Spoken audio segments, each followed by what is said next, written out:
pledge allegiance to the flag of the United States of America and to the republic for which it stands, one nation, under God, indivisible, with liberty and justice for all. Thank you. Ms. Ford, would you call the roll, please? Mr. Dean? Here. Mr. Sharp? Here. Mr. Thompson? Mr. Faulkner? Here. Mr. Gould? Here. Mr. Tanner? Here. Mr. Bender? Here. Mr. Groby? Here. Mr. Canulet? Here. Mr. Belisario? Here. Ms. O'Brien? Here. Mr. Stefanczyk? Here. Mr. Artigue? Here. Mr. Smith? You have a quorum. Thank you. All right, our first item is item 1, Certificate of Recognition to Troop 310 Eagle Scouts, Matthew Pertucci, Evan Young, Kyle Gould, and Jacob Aronstam. And Mr. Gould. Can we get Eagle Scouts? Absolutely. Come on forward, the young men that I just announced. Along with your parents.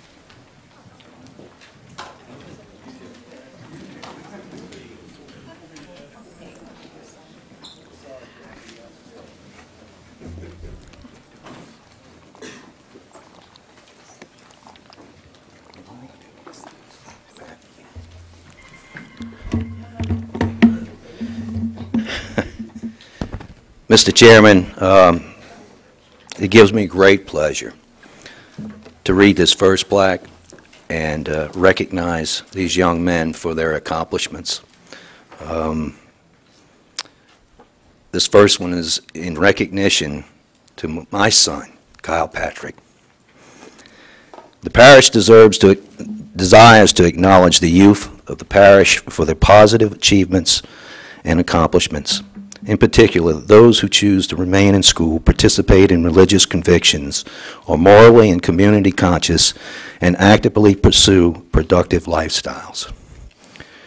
With the constant media exposure given to negative youth behavior, it is time we acknowledge the young generation of the parish who are honest, law-abiding, and promote positive attitudes. The Parish Council is proud to recognize a young man who has not been overcome by negative peer pressure. One who knows the perseverance and commitment can achieve goals. A young man who has been an active member of the Boy Scouts Troop 310 and completed the requirements worthy of the rank of Eagle Scout. Kyle has apparently set high standards and goals for himself and will no doubt go far in his chosen career and achievement to achieve the success he desires in life. It is a fitting gesture for the parish government to acknowledge and recognize Kyle Patrick Gould, Eagle Scout.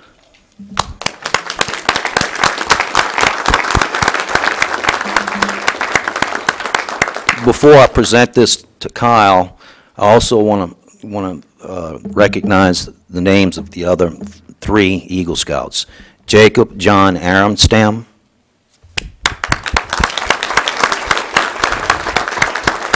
Matthew Jordan Bertucci,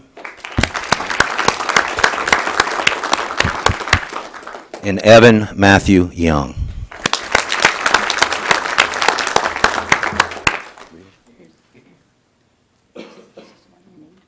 All right, Kyle. And Mama.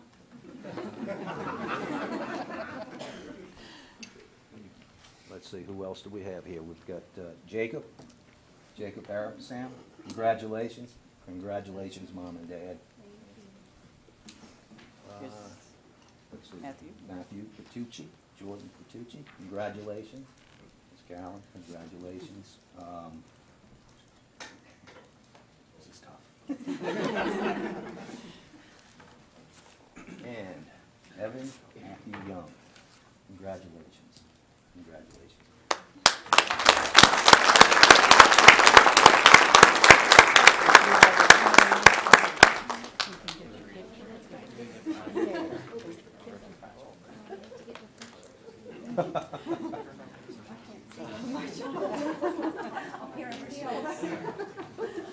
I'll stand on my toes. Wait a minute.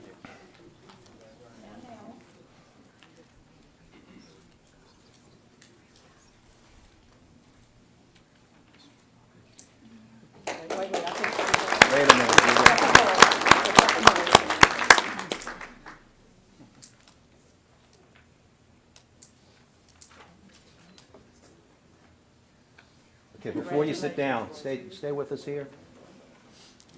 Ladies and gentlemen, these young men have been with each other through, I guess, the last 8 years.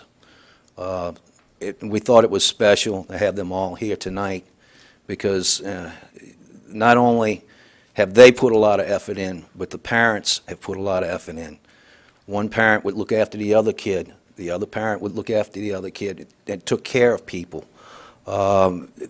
This type of achievement is not just an individual's effort. It's the effort of a community or a group of people. These kids have been together so long, and I credit the parents for holding this thing together. And we should be very proud. Absolutely.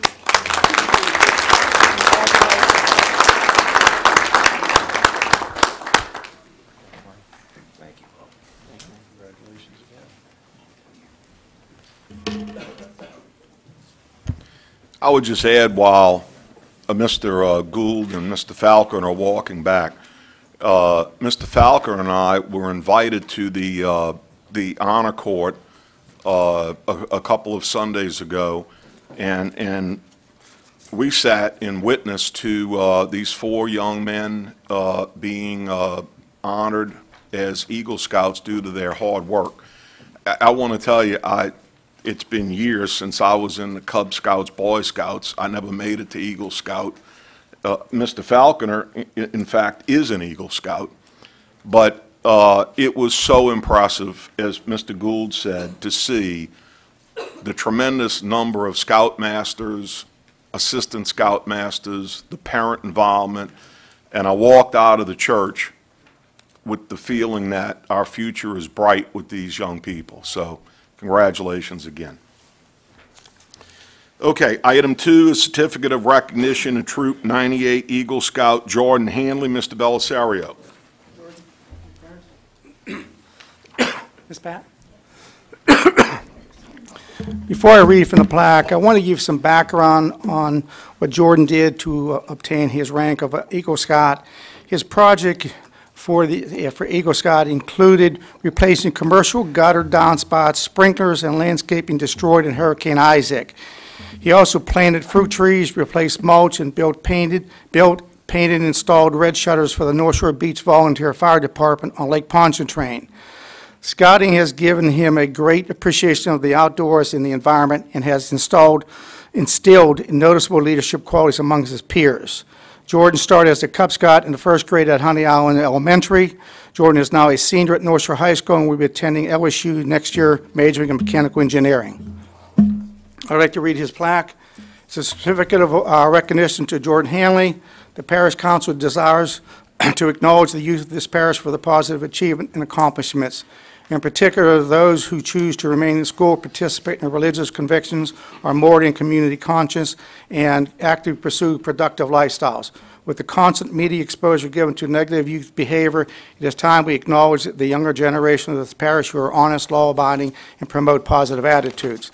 The Parish Council is proud to recognize a young man who has not been overcome by negative peer pressure, one who knows the perseverance and commitment and can achieve goals. A young man who has been an active member of the Boy Scouts of America Troop 98 and completed the requirements worthy of the rank of Eagle Scout.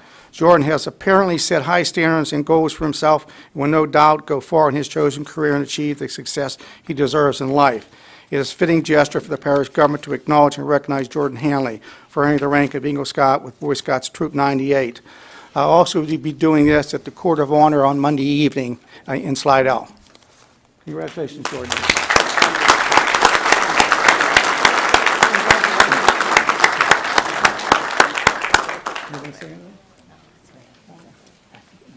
Get you down.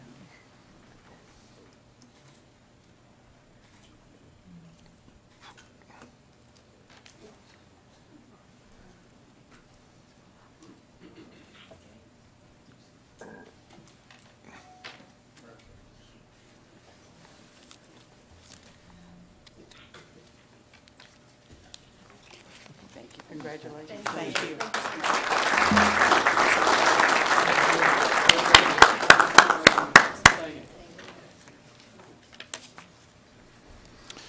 All right, thank you. Moving on to the consent calendar, we have the following. Oh, I apologize, Ms. Pat. Okay, we have one more presentation. If you would move to items off the floor, please. Motion to open was by who? Mr. Stefanczyk, seconded by Mr. Canulette. Please vote.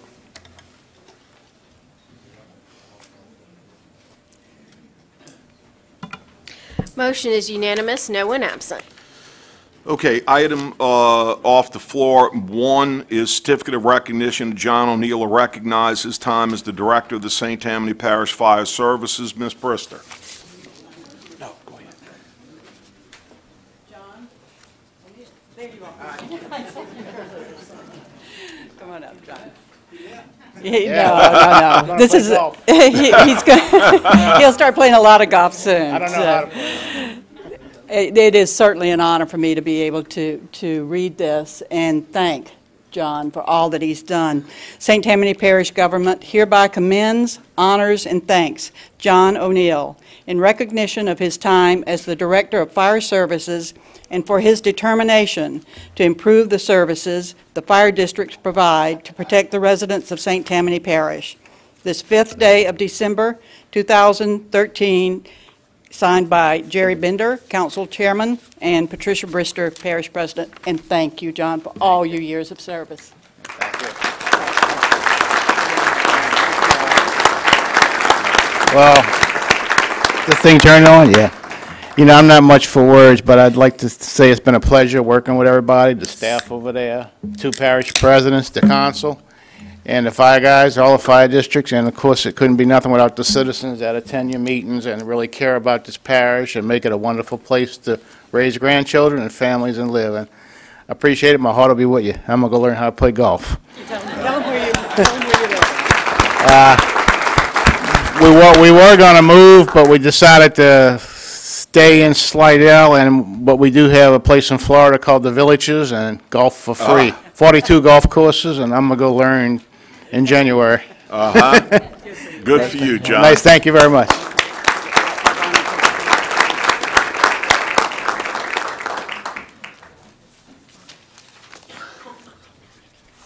Thank you. Thank you. Thank you, Mr. Chairman. Thank you.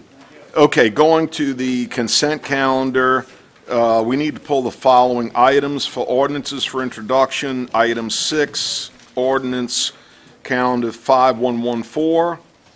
Item 9, ordinance calendar number 5117.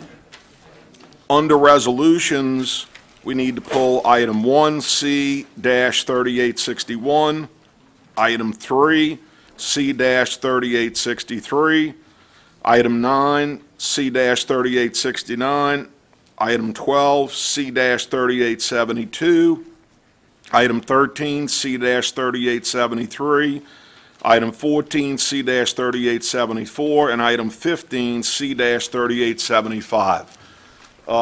Collectively, any other items to pull from the council? Okay. Need a motion on the consent calendar. Motion by Mr. Stefanczyk, seconded by Mr. Ortiz. Please vote. Motion is unanimous, no one absent. Thank you. Okay, going to item 6 on ordinances for introduction. That is ordinance calendar number 5114, ordinance to authorize the parish president to acquire certain parcels, rights-of-way, and/or servitudes for the Pinewood Circle Site Triangle Project, Ward 8, District 9. Mr. Belisario. The reason I've pulled this particular item, just to note how the amount of time and effort the administration has put forward to get this project resolved. This issue is in my district, which I just took over 2 years ago. This area here has been a public safety issue for how long, and citizens contacting the administration and myself to get this problem resolved. We have gone through probably, Kelly, what, a 4-month process to get the paperwork in order so we can move forward. So I just wanted to acknowledge the administration for their efforts and make a motion to approve. Motion by Mr. Belisario, Introduce. seconded by Mr. Canulette. Please vote. Excuse me? Oh, excuse me. Introduction. Motion and Introduce. second only. Yes. My apologies. Item 9, ordinance count number 5117, ordinance, emergency ordinance to impose a 30-day moratorium with a 5-day extension on the opening of new streets in Angelica Estates, Ward 3, District 5. Mr. Gould. So moved. Okay, motion by Mr. Gould, seconded by Mr. Thompson. That's the introduction. No, that's the emergency ordinance. We have to vote on that. Can we do All right. this, Mike? Yeah, but you need to introduce Mike. first. So we need to introduce. Okay, excuse me. Yeah, I'm going to come to you, Ms. Stevens. We have a motion and a second to introduce. Okay. Then we're going to need a motion and a second to suspend the rules and adopt. Mike. Okay? Okay. Okay. Gene, did you have your light on? Okay. Ms. Stevens, you had your, excuse me, who had, okay. Yes. Well, yeah, because the next thing that we're going to do, because it's an emergency, is to suspend the rules to adopt, and we'll take a vote on that. So do you want to comment before we make our vote? Yes. Come forward, sir.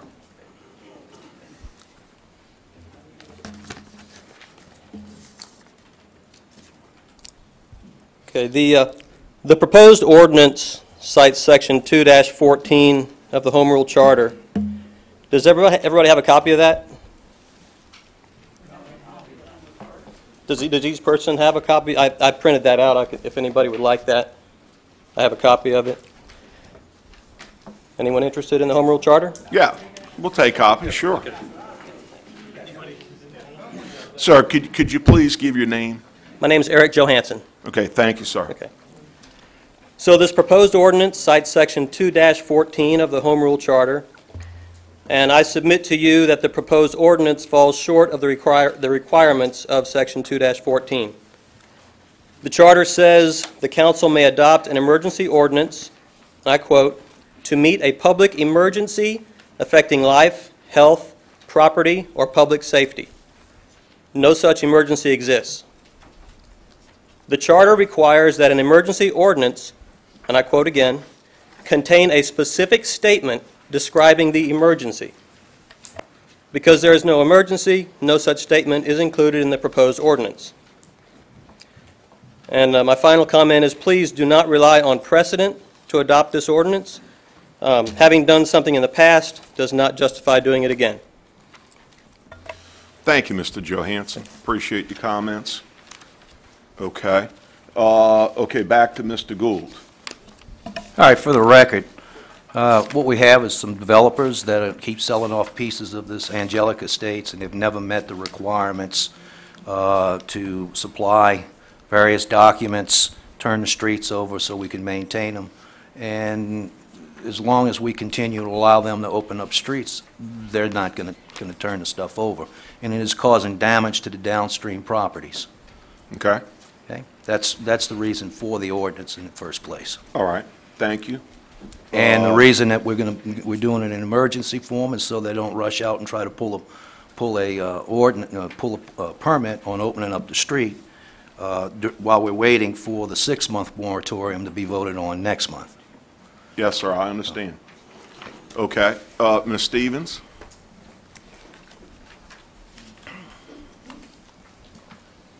Terry Lewis Stevens, 725 Dove Park Road. Has this been documented? Because I didn't see any of this online posted regarding the agenda tonight.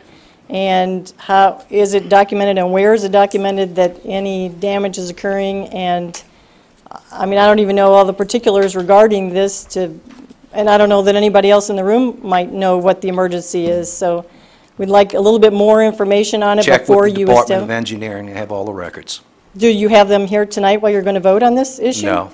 So do you know what's been justifiably damaged or harmed? I've Who's been out been to the harmed? site to see, and I've had complaints. So there's nothing documented? Is that what you're saying? No, it's documented. Okay, but shouldn't the public be aware of that, or should it be somewhere that the public can review that information if you're going to prohibit I someone? just told you to go to the Department of Engineering. I can't do that right now, though. Well, that's not my fault. This agenda's been posted for quite some time. I don't know that the information was readily available. That's my point. Did you ask? Do I need to? Shouldn't it be attached to the agenda items that should be under review? I looked at what was online. All I'm saying is, you're going to vote on something, and I don't think anybody in the room knows what you're going to vote on or why you're going to vote on it, and you're now saying that it was verbally transmitted to you that some damage has occurred, rather than it actually being documented and published. That's No. that's my contention. I disagree with you. Okay, and Ms. Stevens, just, I understand the point you're making, but I think that Mr. Gould, from what I'm hearing, okay, and then we'll individually vote, from what I'm hearing, he is trying to protect other people's property. From what, though? He hasn't established what? He did say. He didn't, though. Yes, he did. What did he say? Well, he explained. Mr. Chairman, this isn't a debate. Thank you, Ms. Stevens. So the public won't know. Okay, thank you. Before the record, Mr. Chairman. Mr. Gould absolutely stated his reasons why he is moving forward as an emergency ordinance, okay? It's on the record. It will be on a DVD. I heard it. I think the rest of the council members heard it. Mr. Canulet. Yeah, Mr. Henderson, can you explain the date and the timeline the agenda comes out? Because it's been out for 2 weeks. It's been out for a while. Can you explain the dates and when everything's readily available for the public, please? The agenda for this meeting was published online a week ago last Monday.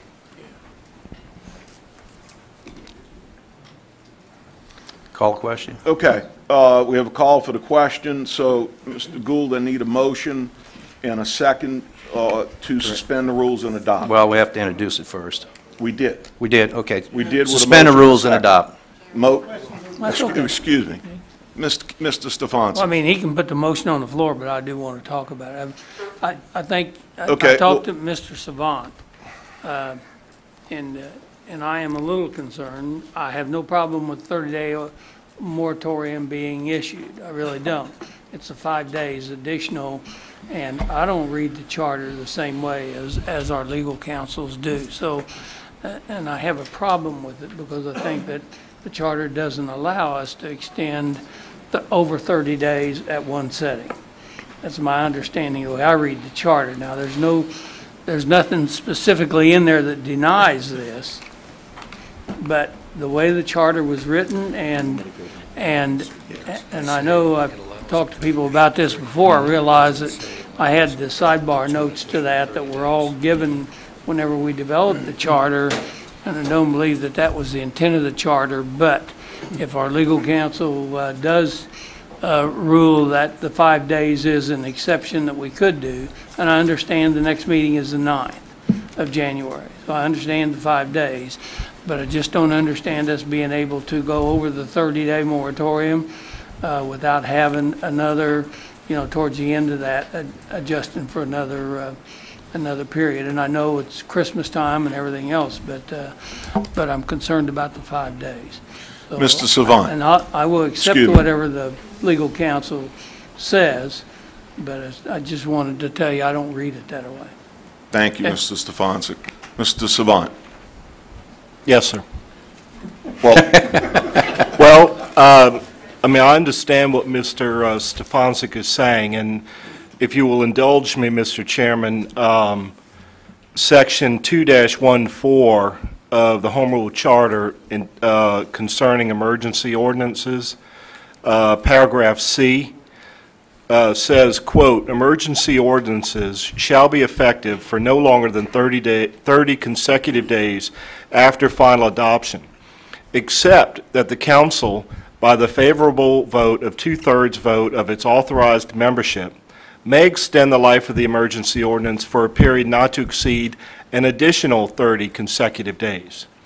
Mr. Han and I consulted with each other, and under the circumstances of the day of this meeting, the fact that the regular Agenda Review Committee meeting is not going to occur this month, and the relatively short period of time that this ordinance is necessary, 35 days, before the 6-month ordinance is adopted at the January 9th meeting, it is appropriate for the council to adopt this ordinance for 35 days total, pursuant and consistent with this provision of the Home Rule Charter, subject to that the ordinance or adoption of the ordinance receives the vote of no less than 10 members of the council, 2/3. Thank you, Mr. Savant. Appreciate the explanation. Mr. Groby? Mr. Savant, what's the code number for the reference for them to review? The section of the Home Rule Charter that I referred to is Section 2-14, the title of which is Emergency Ordinances.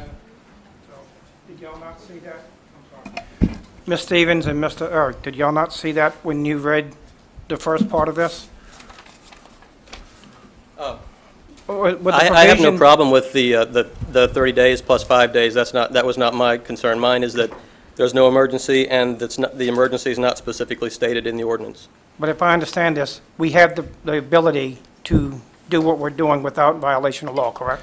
Oh, absolutely. I Okay. mean, basically what the charter says that an emergency ordinance cannot last more than 60 days.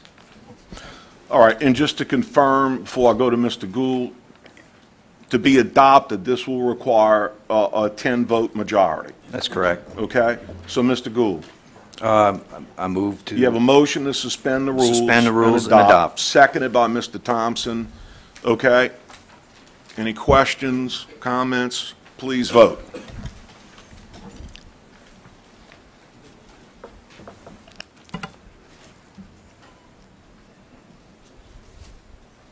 Motion is unanimous, no one absent. Thank you. Item 10, excuse me.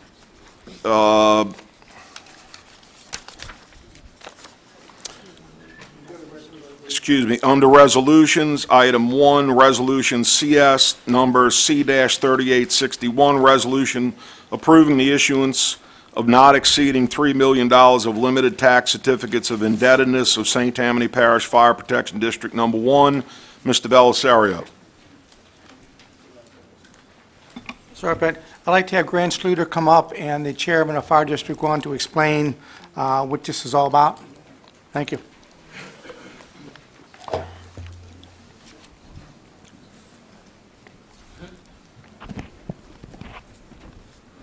Grant Schluter with Foley Udell Bond Counsel.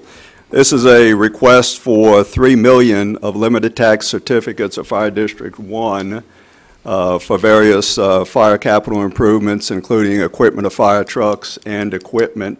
They have a ladder truck that's included also. Approximate cost $1 million out of that $3 million. The borrowing will be repaid by a pledge of their millage. They have borrowed previously over the years and have done this through RFPs to banks and have gotten very good interest rates in the past. They are on a fast track. They would like to proceed with the acquisitions and the projects as quickly as possible.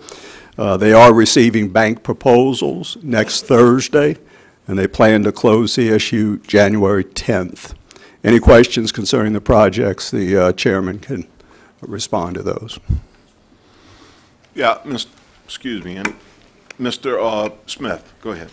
Yes, I would like to, in lieu of Mr. Schluter's comments, ask this equipment that we're talking about, and I know you didn't list all of it, but is this additional equipment or replacement equipment or a combination of the two? My name is Dan Crowley. I'm the chairman of the board here in Fire District 1. It's a combination of both, mostly driven by what we call the PIAL rating. We're required, for instance, to have 3 ladder trucks, we currently have three, but one's all but out of service. And the replacement one we're getting is that plus there's some fire station relocation concerns that we have for the PIL rating, as well as other capital equipment that we're looking to get.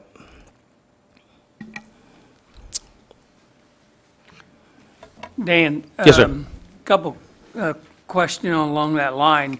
Okay. As many of the councilmen have come to your meetings before and in trying to maintain a perspective for our the taxpayers of the Fire District Number 1. We've talked a long time about the millages and the raising of the lower millages, and right. and they did maintain the existing millage this year.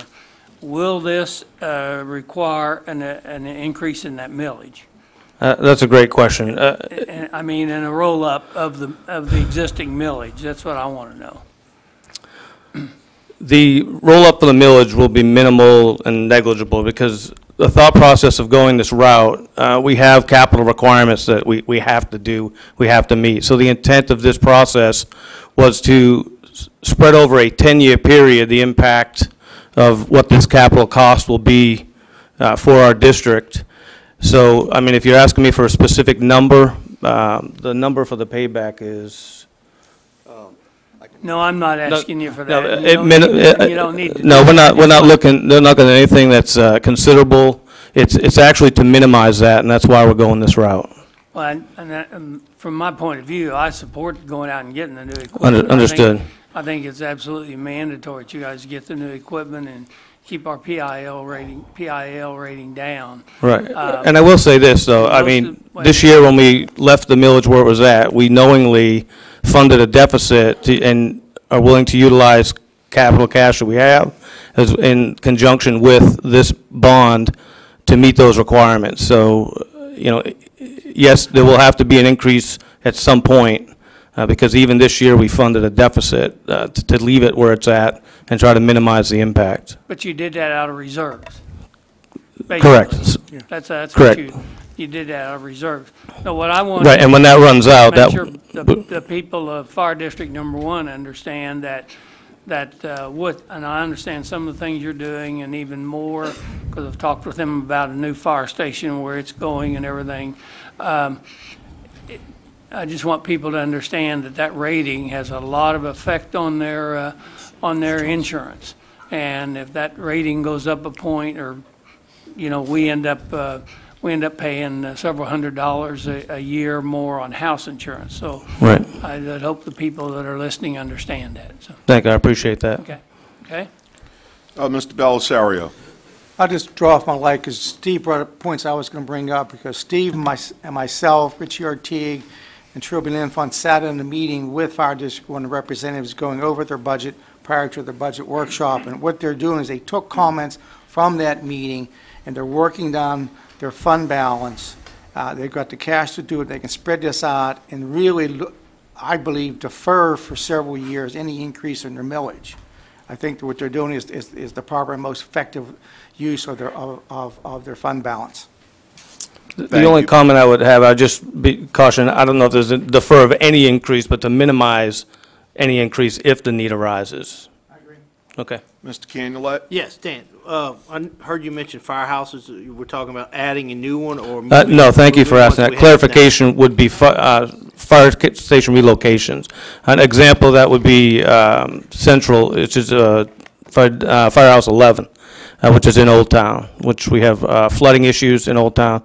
And also consideration for the Fremo project, if we can relocate that station to the Fremo project, there's the potential to increase our PIL rating, decrease response time, so it meets the overall need for everybody, both taxpayers as well as the fire district. Good. Well, I'm glad to see that y'all are very proactive on that, especially with the new interchanges. And in the long run, the move to Johnny Smith Park is a beautiful station in a location that was needed. So we appreciate y'all's proactiveness trying to keep the rates down by any and all means. So thank you. No problem. Well, and I got to tell you, both the fire chief, the administrative chief, every day works towards that very goal just to make sure we minimize long-range any potential expenses and efficiencies. Thank you. Mr. Smith?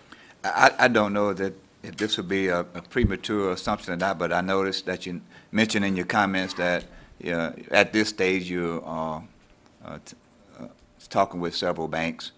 Is it fair to ask you if you're at any point now able to let us know what would be a term that you would consider would be amicable to helping you to do what he just stated as far as keeping those capital outlay charges as low as possible for a long period? And I was present at that Fire District 1 meeting when they discussed this, and particularly the $3 million, with the idea that by not paying for capital out of the general fund budget, they were trying to avoid increasing the millage any higher than they actually have to. They had the authority this year to levy the full 35 mills pursuant to voter approval last year, but they did held the line, and by doing this capital borrowing, it'll alleviate some of the strain on the general fund and hopefully keep any increases in the authorized millage rate as low as possible.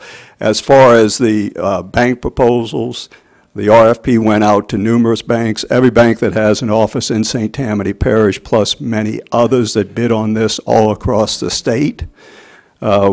This was done previously for Fire District 4 in Mandeville and also Fire District 12 in Covington.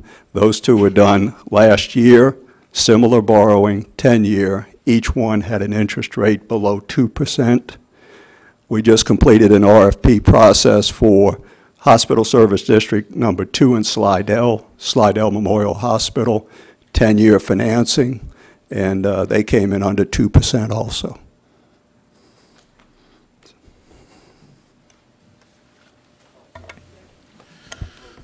Okay. Mr.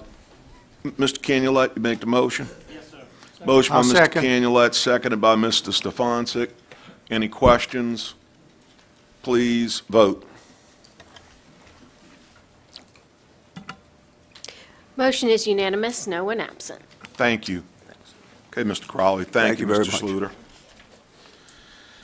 All right, item 3 under resolutions, resolution CS number C-3863, resolution to set the salaries of the employees of the St. Tammany Parish Coroner's Office pursuant to Louisiana House Act number 181. Mr. Henderson. Yes, Mr. Chairman. As you recall, at our October 2nd meeting, we set the salary of the Chief Financial Officer for the Coroner's Office. Subsequent to that meeting, we had a meeting with Dr. Menon. I believe Chairman Bender, myself, and Councilman Gould were in attendance at that meeting. And Dr. Menon had asked that the title of Chief Financial Officer be changed to that of Office Administrator, to which we agreed. This resulted in, at the same meeting, he told us actually that he wanted to add a position of that of Secretary Receptionist, which would free up some of his people. One of his staff members right now is doubling in the lab as well as a receptionist area, which would necessitate us setting the salary.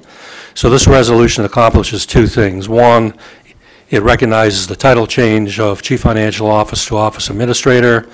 Two, it affirms the salary previously set for the Chief Financial Officer to that of Office Administrator. And finally, sets the salary of the Secretary Receptionist to that of St. Tammany Parish Labor Grade 5, Step 1. Which is $23,400 a year. Okay? And just as a reminder, that CFO salary we had voted on was $62,500, and that's the salary that's attached with the title change. Mr. Tanner. Thank you, Mr. Chairman. And looking at, I see y'all have done this into group pay grades. Yes, at the last meeting, we put a pay grade system in effect. But we don't have a pay grade for specific job titles. we are actually, there's a meeting next week with Dr. Menon and a couple of his key people that have been there. Of course, Dr. Menon is very new to this, and at that time, Dr. Menon is going to take a look at every one of his employees and make a decision on what he believes should be the grade and the step for each one of his employees, so that he and his staff can look at salary increases. Some of these employees, I think I mentioned at a previous meeting, have not received pay increases for 2 or 3 years. We only hear about the people that receive these huge increases. So this is to allow that grade system to be a fair system where people know the next step increase, in addition to a COLA, if I do a great job, will be this.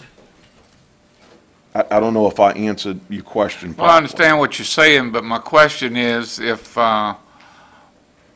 the custodian at the coroner's office, what his grade level would he be in?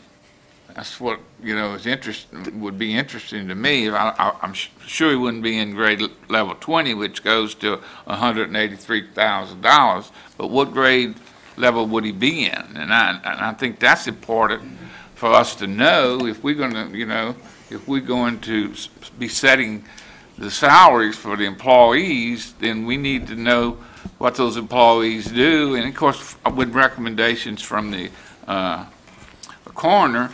But I think it should be a pay grade scale on each job description. Oh no, it is. I think that's what they're trying to do. We're gonna. That's not in this resolution. No. But Mr. Gould, if I could add. Sure. Yeah, Mr. Tanner, because Dr. Menon, okay, is he's doing a great job. I mean, he's getting up to speed on everything, but they are not. This is not going to be presented to the council for us to vote on and review until the January meeting, okay?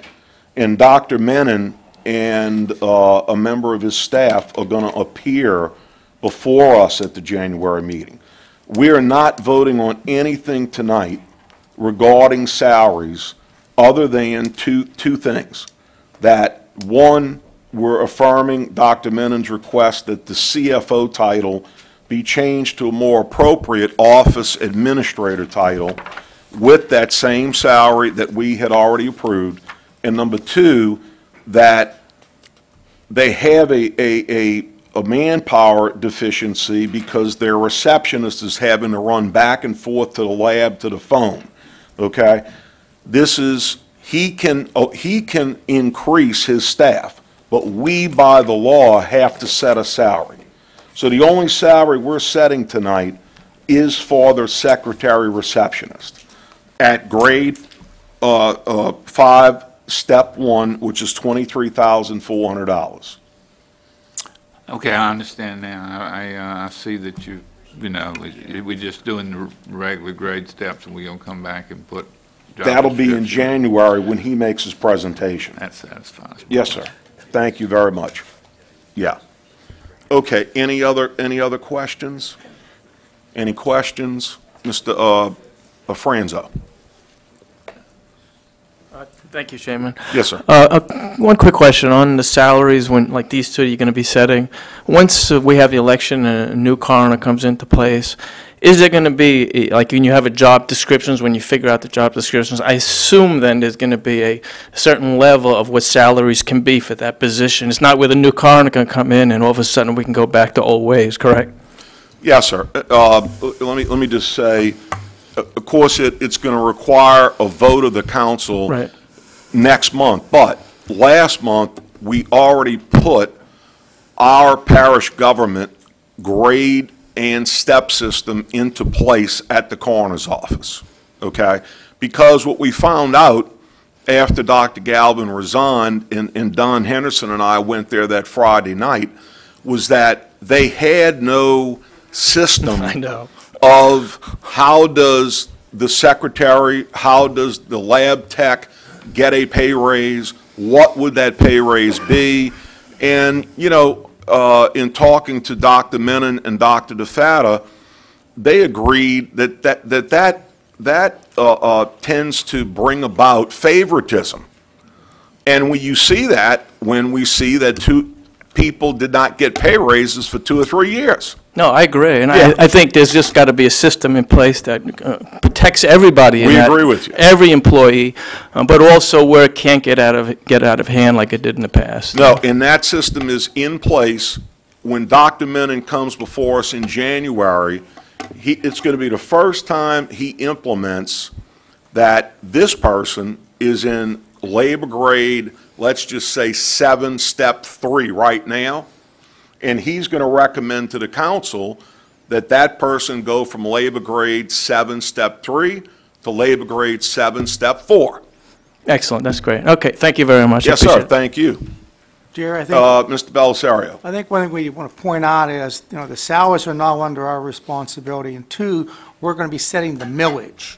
And we're going to cap it to where he's not going to be able to come up with exorbitant salaries. And that's the control that we're going to have. And at the end of 2014, they're going to have to go through a forensic audit. I mean, that's a part of the law also. So there are control steps in place that's in that law, and we're all going to be watching that, I'm sure. Yes, and I might mention that Mr. Fielder is here tonight. Mr. Fielder? You want to come forward a second, sir? This is Mr. Ken Fielder, who is the office administrator that Dr. Menon chose after interviews. And would you like to just introduce yourself or say a few words, sir? Sure. I'd just like to say that I'm happy to be working with Dr. Menon, and we are going to accomplish a lot, and we want to, you know, we want to turn the ship in the right direction for the whole parish and help you guys to get things under control. And so we're there to do a job, and so far I'm very impressed with the staff that's there and that we have available to do the work, and I'm just glad to be a part of it. Thank you, sir, and we'll see you all next month for your budget presentation. I'll see you Tuesday. Yes, sir, and also on the salaries. All right, thank you. Jerry, Thank you. I know you Yes, sir. introduced him, Mr. but Smith? could you give us his name and title again? I'm Ken Fielder. I'm the new office administrator at the coroner's office. Okay. Any other questions, comments? Okay. We have a motion by Mr. Belisario, seconded by Mr. Ortigue. Please vote.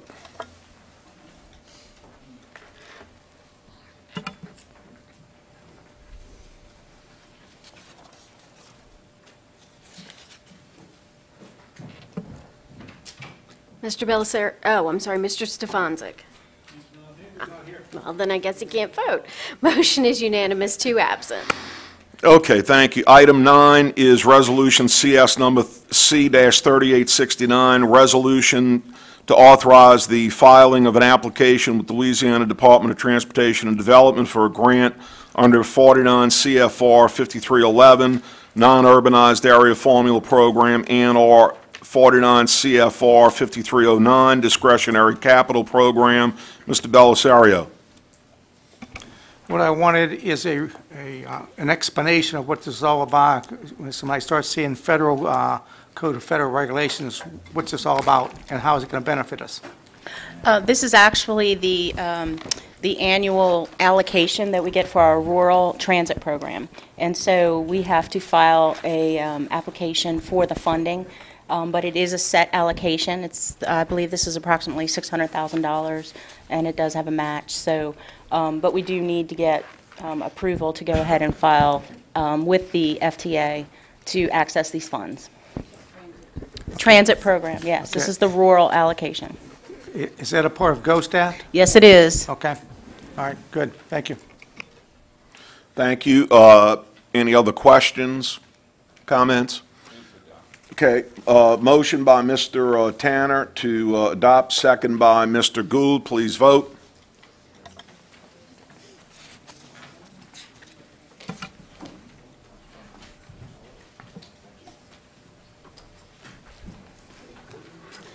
Who did I lose?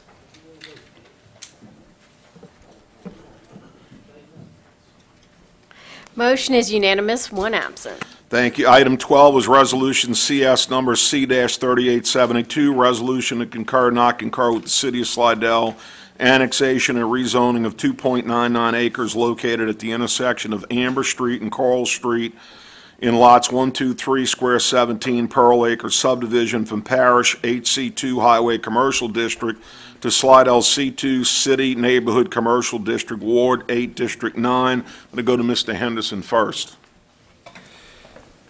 Yes, this was a piece of property that was recommended for annexation within the city, along with the second piece of property. The second piece of property withdrew, which left this piece non-contiguous. I just received notification from the Planning Department of Slidell that the applicant has withdrawn his request for annexation for this particular property. I confirmed that with the City Council Administrator this morning, Tommy Reeves. He said it was not on the agenda, so I would recommend we remove it. Thank you, Mr. Anderson. Mr. Belisario. I'd like to make a motion to withdraw resolution CS number C-3872. Okay, we have a motion by Mr. Belisario, seconded by Mr. Canulette. Any questions, comments? Well, Please, we're withdrawing this basically because they have requested it, but since this was non-contiguous, it wouldn't meet our requirements anyhow for them, right? That's correct. That's why, okay, thank you. Excuse me, Mr. Smith. Can you turn your light on, sir? Sorry. In this packet that you gave us, there's a exhibit, the first exhibit, which is color-coded, showing the annexation chart. And are these, am I to understand that these dark-colored areas are what's in the city now, and the other ones are not? Yes, sir. TJ, in that area on Gauls Boulevard, you have what I call tooth decay. It's all because of the annexation with the City of Slidell on different parts on the east side, the south side and north side of Gauls Boulevard from I-10 to Military Road. So it's if you look at the map, the amount of annexation has gone from I-10 down to Military Road on the north and south sides of East Gauls Boulevard. The city is annexed in different parts, so you're going to see it's actually non-contiguous. I mean, I don't know how the Sheriff's Department or the city police know what piece of property is in the city or not in the city or in the parish. They don't. Yeah. And I appreciate that explanation, because that speaks to my point in pointing that out. You know, it's kind of hard to believe that, you know, this is the boundaries of what the city looks like on that end of the city. That's correct. That's exactly the way it looks. It's unbelievable. Well, Mr. Chairman. Okay, Mr. Stefanczyk. Well, I think what we need to look at, though, is they annexed the whole street, so all the way down to Military Road. So anything that's contiguous to that would be contiguous to the city at that time. And I think that's what we need to understand. It's annexed all the way down from the interstate all the way down to Military Road. It's not. The highway is. The highway is, but That's not. all I'm talking about, it's a highway. They And go that's all down. you have to do is- They go to Pearl Street, because remember, they annexed the curb out 4 feet to the first lane. They were able to get to Pearl Street and then went south on Pearl Street. I think you were putting on the police story back then, correct? Yes. Okay. Gentlemen, could I interrupt a second and say this? Could maybe y'all talk about this after the meeting? And let's just vote on removing this. So the motion is by Mr. Belisario to remove, and it was seconded by Mr. Canulette. Please vote. Thank you so much. Motion is unanimous, no one absent. Okay. Item 13, resolution CS number C-3873, resolution to concur, not concur with the City of Slidell annexation. Excuse me, I'm sorry, ma'am. Sorry, I was a little late getting to the meeting. I was going to request that we pull 3867 and 3870 as well. So like. There's an accident right up the street, so I couldn't get here in time to pull it. resolution C3867 and 3870. Ma'am, they've already been adopted. Okay. Yeah. I'm sorry, but, you know, we pull at the beginning before the consent calendar. Whatever is not pulled then gets voted on collectively. Mr. Chairman? I'm sorry. If we'd be happy to give you information afterwards if you want something. We did vote. If you want information on that. Just so that, I heard a comment. Once the items are pulled from ordinances for introduction and resolutions that are pulled, okay, they're taken and put on the side. All of the rest of those items, ordinance for introduction and resolutions, are on what we call the consent calendar. And we then take one vote on all the rest of those. Ordinance for introduction is only for introduction, resolution is for adoption. And those two items that, ma'am, that you asked about were not pulled, so they've already been adopted by consent vote. Okay. I am on item 13. Resolution CS number C-3873, resolution to concur, not concur with the City of Slidell annexation and rezoning of .308 acres located at 770 East I-10 Service Road, Lindbergh, Glen Annex, Slidell, from Parish HC2 Highway Commercial District to Slidell C4 Highway Commercial District, Ward 8, District 13. Mr. Ortiz. I don't know why it was pulled. I concur. Okay. Second. Excuse me. Motion by Mr. Ortiz, and I saw Mr. Smith. Seconded by Mr. Smith. Whatever. Any questions or comments? Public? Council? Please vote.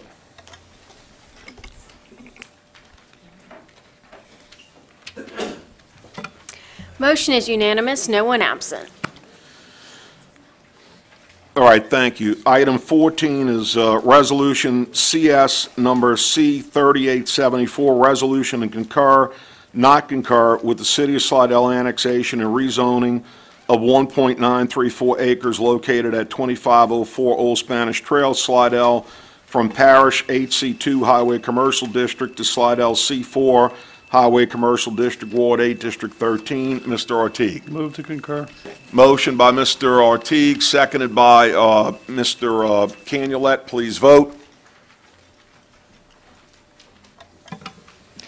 Motion is unanimous, no one absent. Thank you.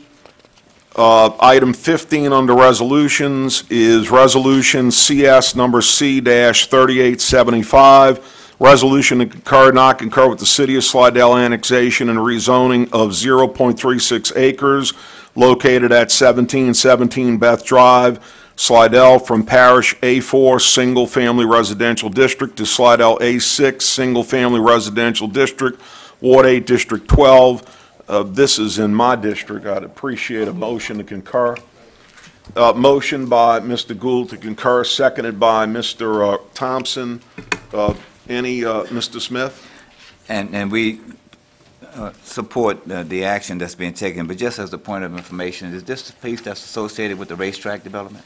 No, when I looked into this, this is strictly for city water and sewer services. Okay. Any questions? Please vote.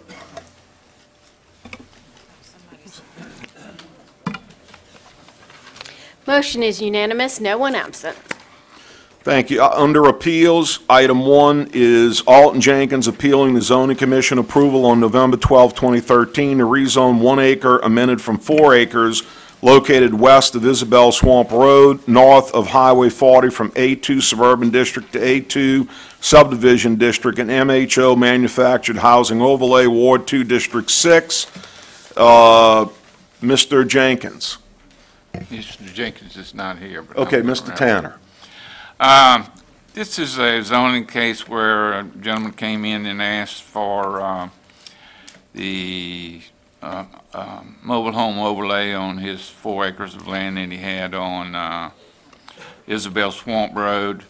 The Planning Commission recommended approval, but amended it down to just 1 acre of the property. And I'd like to move that we concur with their approval, but not concur with their amendment to the zoning request.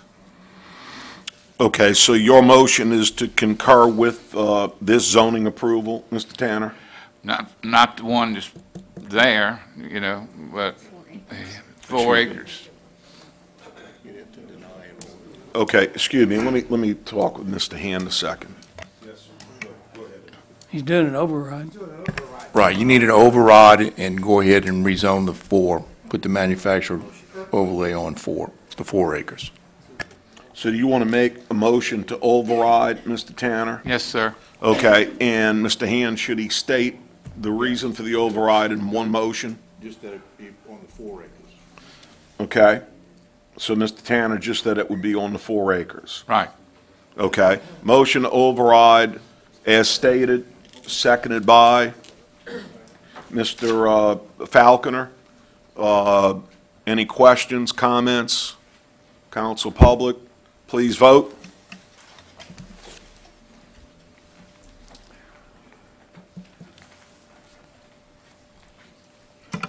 Motion is unanimous, 1 absent. Now, this on the override, it's just introductions. I need a motion and a second to introduce an ordinance. Mr. Tanner, motion introduce. So moved. Okay, seconded by Mr. Gould. Okay, thank you. Ordinances for adoption. Number 1 is ordinance calendar number 5081, ordinance adopting the 2014 parish operating budget. Motion by Mr. Tanner, seconded by Mr. Groby. I would just like to, Madam President, I know you may want to say something here. I'll follow you. Actually, I just wanted to say that we have been working on this for some months, and I appreciate the council's participation in helping us get to this, and with the recommendations that were made, that we work on some issues that came up during the public meetings, and we have committed to do that in the first quarter. Yes, ma'am, absolutely correct. And I would like to just say, while I'm not on the Finance Committee, I was able to attend about 75% of the meetings. I want to thank the administration. Every single meeting that I attended, that I saw the departments present their proposals, they were very well prepared. And I might also say to the public that because, and I'm going to talk about the Finance Committee briefly, this was about, I think Don could tell me, about 10 nights of meetings. We also had great presentations from people like the assessor, Stark, the Registrar of Voters, Mr. Dwayne Wall, Coast gave a good presentation. But I also want to thank, besides the administration, our Finance Committee and those members led by Mr. Belisario, who put in a lot of time. So thank you all very much. Need a motion? Mr. Chairman, could I just say one thing, and I'm sorry I didn't mention it before, but my staff, the directors are here that put all the work into that, and I would like to thank them publicly too for all the work that they did to make sure all the information was there that you needed, and I thank you very much. Thank you all so much. Okay, who's the motion in the second? Gotcha, thank you. Yes, ma'am. Hi, Brandy Morris.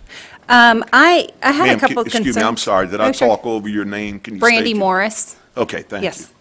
I had a concern about number 39 on the parish budget. Mm-hmm. I noticed there's two separate line items for the coroner's budget, and number 39 is blank, all but blank. It's showing the over revenue and expenditures, and then there's no breakdown underneath it.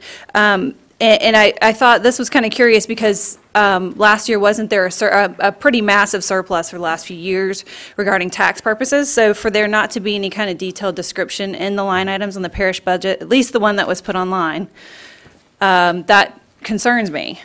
So I wasn't sure if you guys were counting to the fact that there really is so much of a surplus still in that budget because it's not reflected on the paperwork.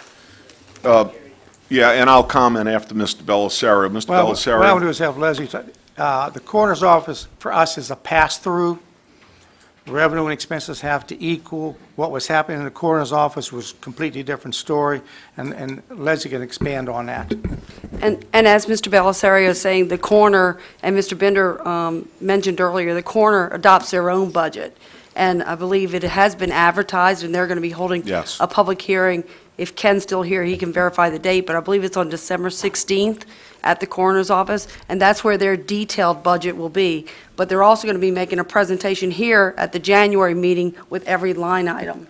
Okay, so is that going to be separately approved? That's my concern, is if you approve Yes. this, Yes. does this override what's going to be approved through the coroner's office? Or this does this just- have to go back through the parish council? Because if this is the approval that you're giving right now, it's concerning to me. This would be the maximum amount of money available from the tax that we would make available to the coroner's office.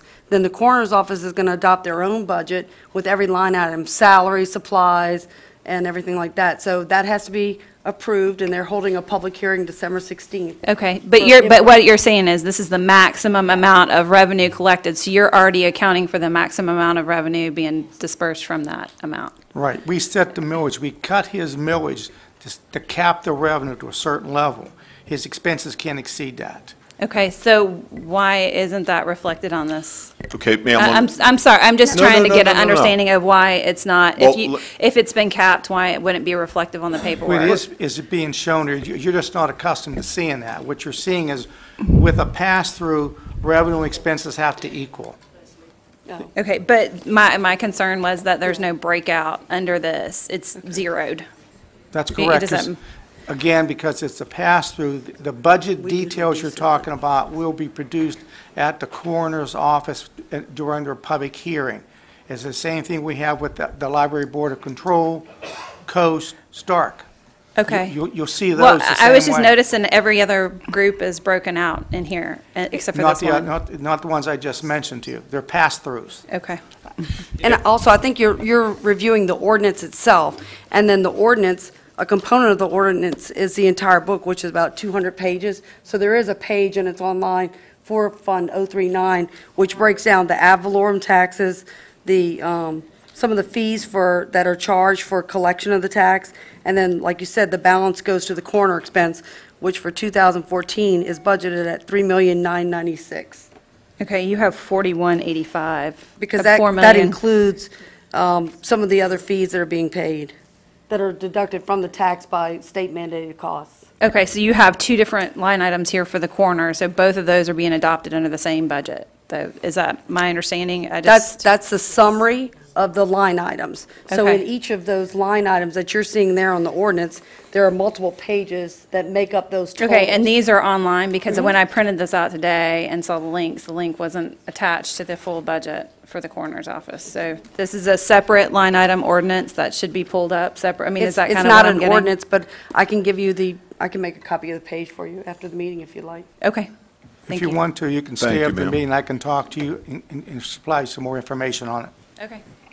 And just as a point of quick reference, the coroner's office is required to publish in, I believe it is the St. Tammany Farmer, the fact that their budget will be open to the public for review. That has been confirmed. Both the parish president and her staff and I confirmed that with Dr. Menon. Dr. Menon was very close to being able to make his budget presentation tonight, but it would have been very, very tight. And they wanted to have a couple of extra days to get it absolutely dead on. I agree with that, and I think the council would agree as well. They will be making their budget presentation here January the 9th. But their budget is open for review by the public effective December the 16th. So we can pick that up at the coroner's office? Absolutely. And as Ms. Leslie said, and Jean said, just like the coroner, the assessor has its own budget. Their presentation is simply as a pass-through to us. Okay? Any other questions or comments? Mr. Carlo. Thank you. Carlo Hernandez. Just to further clarify the question I was just asked, the ordinance she's referring to, of course, is the ordinance that's in the body, but in front of that, in the first, if you bring up the parish site, you get the parish budget, the 2014 budget, and that's online, and that was being referred to as the 200-plus pages. So, yes, that document, which I am familiar with because I did attend all of the budget hearings that was held. And I want to thank the administration. I want to thank the parish council. The hearings were held between 5:30 p.m. and 6:15 p.m., starting approximately at that time, to make it more convenient for the public to show up for these things. So, you know, I want to thank you for that. I want to thank you for placing the online budget, and also for those people who don't have a computer or internet access, they can go to the library, all the branches, and get a hard copy of that to review. Now, I did review, and it was interesting because I agreed with many of the comments, almost all of the comments that were made and questions raised by that. So I had very little to say at these meetings. So, but I want to encourage the public to show up in 2014 to hopefully get a better idea of what's taking place in the parish government. Of the 11 lighting districts that were in the budget, 4 of them have reserves in excess of $660,000 to $1 million. And I just want to encourage the public, as I have in years past, to please call the Public Works Department or email them and request, if you want a street light placed in front of your property that's on a public street, you need to contact them, and hopefully they can expedite the process pretty quickly, unless, of course, you're on a state highway or a U.S. highway. Then the Department of Transportation and Development comes into play, DOTD. And last year, 1 year ago, I was told then that this 1088 lighting to the Lakeshore High School was going to take place. It was imminent. Well, guess what? It has yet to take place. And so I'm just hopeful that in the near future, that it will in fact take place. The other interesting thing is that the interchange, the I-12 and 1088 interchange, is now scheduled as early as July of next year, of 2014. I hope that, in fact, takes place, because I didn't think I was going to live to see that happen, but apparently it's moving along. So I want to thank those who are pushing that. I've also calculated this year the fees that have been waived by the Parish Council. My calculation is $15,999. I'll call it $16,000. There were 5 council members who have not waived fees in 2013. 2 of them have not waived fees in the past years. I want to recognize Mr. Bender and Mr. Falconer for that. I also want to recognize Mr. Dean, Mr. Canulet, and Ms. O'Brien, who in 2013 did not waive any fees either. Now, regarding those fees, I just want to tell you that the fees, there's a $250 processing fee, there's a $75 advertising fee, and then for single-family residential, there's a $50 per acre fee also. So the maximum residential fee that it can be is $375 for 1 acre. For all the rest, it's $100 or an additional, or a total of $425. So it's either $375 or $425 for 1 acre. That's the maximum that the fee. Obviously, more acres, more fees. So the fees collected in 2012, I don't have the 2013 figure. I didn't request a 2013 figure, but for 2012, the fees collected for zoning, $89,162.75. That was in the 200-page document that's online. So $89,162.75. That was the total fees that were collected. Comparing that to the $17,500 that was collected the same year, 2012, that represents approximately 20% of that. If you compare that this year's total to 2012 total, we're talking about 18%. We're going down, but not down fast enough, because what I'm requesting from the Parish Council is to stop this waiver of these fees. You know, it's been a long time that we've been waiving these fees. Please, it's time to stop that. And hopefully, that can be done. I'd like everyone, of course, if it was spoken about possibly waiving the fees entirely for zoning, okay, well, that would be, I don't know, 89,000, 80,000, whatever that would be in future years. That's the amount that you would lose doing that. And I bet you anything, if you waived all fees, you would have many, many more zoning request changes being made before the administration. So that's hopefully something that you won't consider doing. Hopefully you will consider stopping these waiver of these fees. And I want to thank you for the opportunity to speak tonight. Thank you. Thank you. Thank you, Mr. Carlo. Mr. Chairman, Yeah. would you, I'm sorry, would you mind please explaining why those fees were waived? These were not just requested waived fees and we did it. It was because of zoning matters that if a piece of property was zoned by mistake at times, that the owner did not know until they tried to do something. This was not just a request. There was reasoning behind it. So not arguing your point. Okay, I'm not arguing your point. I just didn't want the public to think that just because someone asked to have a fee waived, we did it. They had to show that their property was rezoned either accidentally or without their knowing that that was happening. So just wanted to make that clear. Yes, ma'am. Mr. Chair. Carlo, the one fee that I waived was for the Canes on Lake Road when the zoning map overlaid just half their house as a public facility. So I know where you're going, I agree, but that was the one time I waived the fee. And I think it was right because I don't think their front yard or half their house should have been a public facility. Okay, was it Mr. Belisario? Just my comment, in Okay. January, I'm going to bring up the proposal again that we form a committee and set the criteria to waive the fees.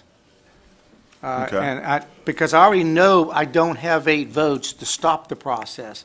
So let's set criteria to move in that direction. Thank you. Mr. Stefancic? Yes, I just, as we get ready to adopt the budget, and unlike you, Jerry, I want to thank especially the staff that worked with us from the administration. They did a tremendous job putting together the presentations that they made. I think the budget pretty well reflects where we're going as a parish. And Pat's comments when she brought it to us, she's provided an emphasis for economic development. I think we see that in there, and I think you're going to see the results of that start in this budget and continue to the future. And I think it's going to be a tremendous. This budget is a change from where we were. It's heading in the right direction, and it was a change from where we had gone the first 12 years on this council. So I think that from that standpoint, and Gene and all of us, the guys that sat in on all the meetings, certainly drilled through everybody on this. And last but not least, I'll make one comment. I turned in either 2 or 3 changes, and as Pat said, when you have a house zoned a mile from any commercial and any highway and anything else, a house that was zoned residential, and all of a sudden through our comprehensive rezoning, it comes up zoned commercial, and the guy decides he wants to build a building on his house, and we tell him he can't build it because it doesn't meet commercial, it's not allowed in the commercial category. And to me, that person needs to be rezoned back to the residential. And I think maybe there's a different way to do that. I know we've gone through some court cases, and maybe there's a different way to do that would allow us not to have to go through the entire zoning process. I don't know what that is, and legally, I think we're going to have to work on that, Mike and Terry, because I think it portrays the wrong picture. It portrays a picture that we're trying to do something or some favors for some people, and that's not what's happening. Those people, we've done them a disservice, and we're trying to correct the disservice, and I'm not blaming that on anybody. It just happens, and we all looked at our maps, and everybody thought that we had found any errors, and yet even 2 years later, because it doesn't stand up and stare you in the face, 2 years later you're going to find them, and next year we're going to find a few more, and the next year we'll find a few less. So I don't have a problem with coming up with some kind of an approach to it, but I think we ought to find a way not to go through the zoning process. I don't know whether we can or not, but I think that's what we need to do, and concentrate on that. And then it doesn't come up as we waived zoning fees. No, we didn't. What we did is we gave the people an opportunity to correct the misjustice that we had done for them, so. Thank you. And I don't blame that on anybody either, so. Thank you. Thank you, Mr. Stefanczyk. We have a motion by Mr. Tanner, seconded by Mr. Groby. Any questions? Okay, please vote. Motion is unanimous, no one absent. Okay, I want to add quickly, I want to thank Mr. Carlo, because every single meeting that I attended, and my understanding is he was at every single budget meeting as a representative of the public in many of the meetings, and I think this is why he was trying to encourage, he was the only member of the public. That's not scolding, but thank you, Mr. Carlo. Appreciate it.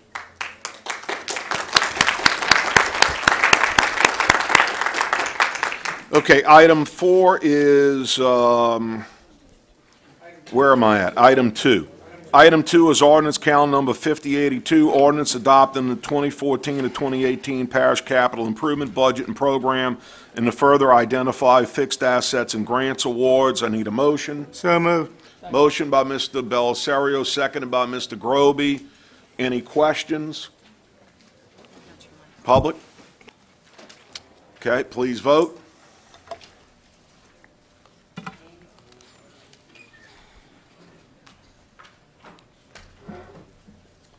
Motion is unanimous, no one absent. Item 3, ordinance calendar number 5097, ordinance to amend Code of Ordinances relative to roadway testing and inspection standards for residential and commercial subdivisions. Mr. Belisario. Make a motion to postpone since this ordinance is going through the Planning Commission. Motion to postpone by Mr. Belisario, seconded by Mr. Canulet.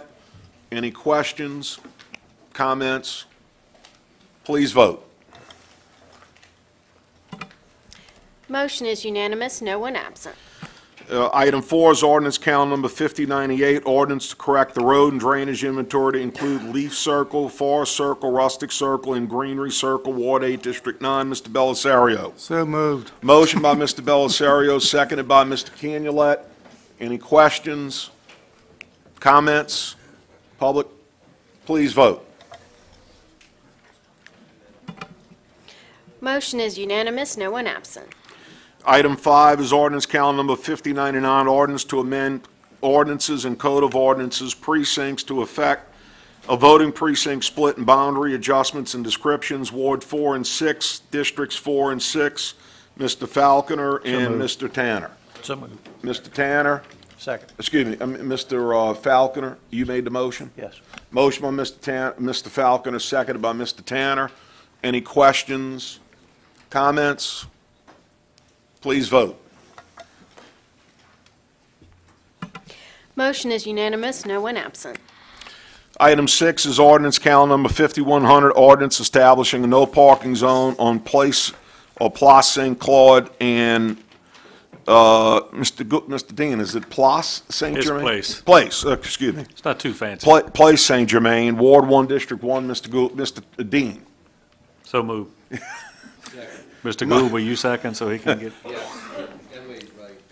Motion by Mr. Dean, seconded by Mr. Gould. Any questions? Any comments? Public?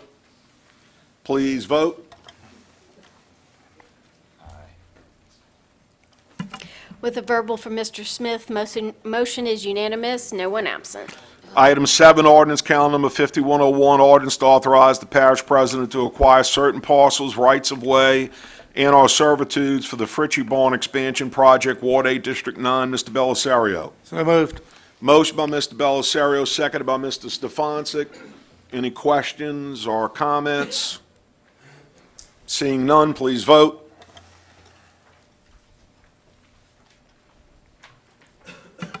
Motion is unanimous, one absent.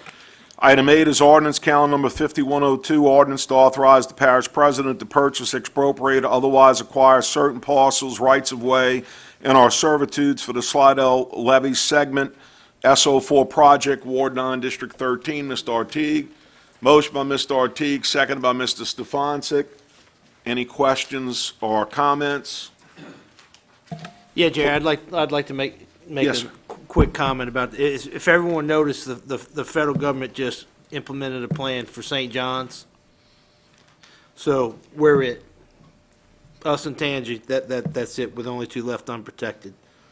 So I think it's important, I don't know if everyone caught it, but when they levy the final south part of that lake, there's nowhere else for it to go but to us. So just throwing it out there. Well, as a point of reference, you know, I encourage our council members, and I will tell you, I talk to Congressman Scalise regularly, and my first comment is always flood protection, hurricane protection, flood protection. Now, as far as Senator Vitter and Senator Landrieu and Congressman Scalise, they're all on our side. They're all on our side. These people aren't lying to us. But we need to keep up pushing for hurricane flood protection. I know that we do that through the parish administration. I encourage the public, please call the 2 senators, the congressman's office, the council, please join with me, and I know many of our council members talk to them continuously. Thank you very much, and we obviously do the same thing. Mr. Canulet, at 7:30 in the morning in New Orleans, I will be at a SELA breakfast making the same spiel over again, and still begging, still preaching, everything we can do. So we'll keep trying. Okay. Any questions or comments? Please vote. Motion is unanimous, 1 absent. Item 9 is ordinance, calendar number 5103, ordinance to authorize the parish president to acquire certain parcels, rights-of-way, and our servitudes for the Sharp Road Drainage Improvements Project, Ward 4, Districts 4 and 5. Mr. Falconer, Mr. Gould. Motion by Mr. Gould, seconded by Mr. Falconer. Any comments, questions? Public, please vote.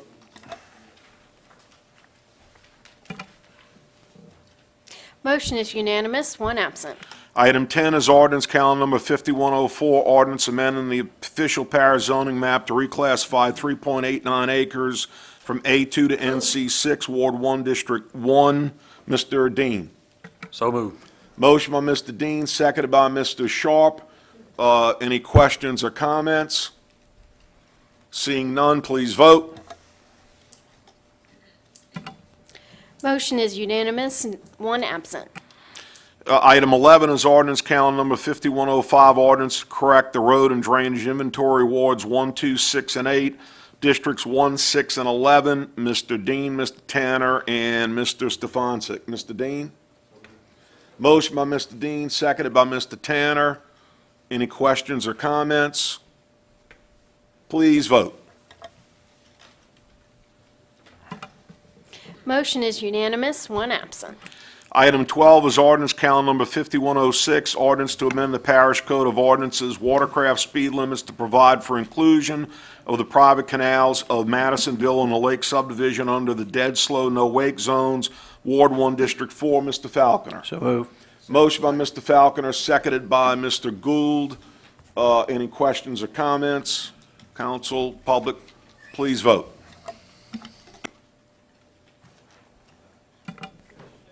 Motion is unanimous, 1 absent. Item 13, ordinance calendar number 5107, ordinance to amend the Code of Ordinances, Chapter 8, providing for the amendment of the boundaries of Fire Protection District Number 4 and Fire Protection District Number 7. Need a motion? Motion by Mr. Belisario, seconded by Mr. Stefanczyk. Any comments, questions? Please vote. Motion is unanimous, 1 absent. Item 14, ordinance calendar number 5108, ordinance to amend the 2013 operating budget, amendment number 9. So moved. Need a motion, by Mr. Belisario, a second by Mr. Stefanczyk. Any comments or questions? Public, council, please vote. Motion is unanimous, 1 absent. Okay, moving to nominations. Item 1 is nominate one member to replace Mr. Marty Dean, term expired, on the Board of Directors for the Florida Parish's Human Services. Mr. Dean. Yes, sir. Thank you, Mr. Chairman. If I could spend just a second real quick. The Florida Parish's Human Service Authority Board was created back, I don't know, I think in the early 90s, I believe. I don't know exactly the exact year, but it was created by the legislature. And what it does is it funnels, it created, and I'm telling you all of this because we kind of felt like we're the stepchildren of the state government because it was created, the boards, the different boards, there's a capital area in Baton Rouge, ours is the Florida Parishes, that's St. Tammany, Washington, Tangipahoa, St. Helena, and Livingston. And then there's Metropolitan in New Orleans, and there's a couple of others. But what they did was they did it to funnel money and to create this board with the understanding that the parishes would know basically more about how to handle or how to use their mental health dollars, their substance abuse dollars, developmental disorder disabilities dollars than the state would. So DHH funnels money through those different boards. When I got on the board, it was about 5 years ago, and I started and completed someone's term, and then I stayed on it three more years, and I could go on it 3 more years, but I'm just choosing to kind of back off. But when I started on it 5 years ago, our budget was about $22.5 million. Right now, it's down to about $19 million, and with $3 million of that 19 that the board itself has to actually build for and create, self-generating funds. So basically, we were cut from 22 to $16 million. What we do with that money is if you've heard of Lurleen Smith Mental Health Center, where anybody can go 5 days a week and get mental health care, counseling, see a doc, all that, see a psychiatrist. You got Rosenblum Mental Health Center in Hammond, where they've got a children's outpatient clinic and an adult outpatient clinic. There's Bogalusa Mental Health Center and Substance Abuse Center. There's North Lake Addictive Disorders in Mandeville. There's all over the, Hammond, Washington, and like I said, all 5 parishes. The disturbing part, I guess the reason I'm saying this to you is that please, if you ever get a chance, write your legislator, try to get them to, at least kind of, we would, throughout every year, we kind of get them, we would have meetings and invite them. Unfortunately, we had real poor attendance. Literally, I think in the 5 years, I may have seen 2 legislators at our board meetings. We met every month, or we meet every month. It's the last Friday of every month.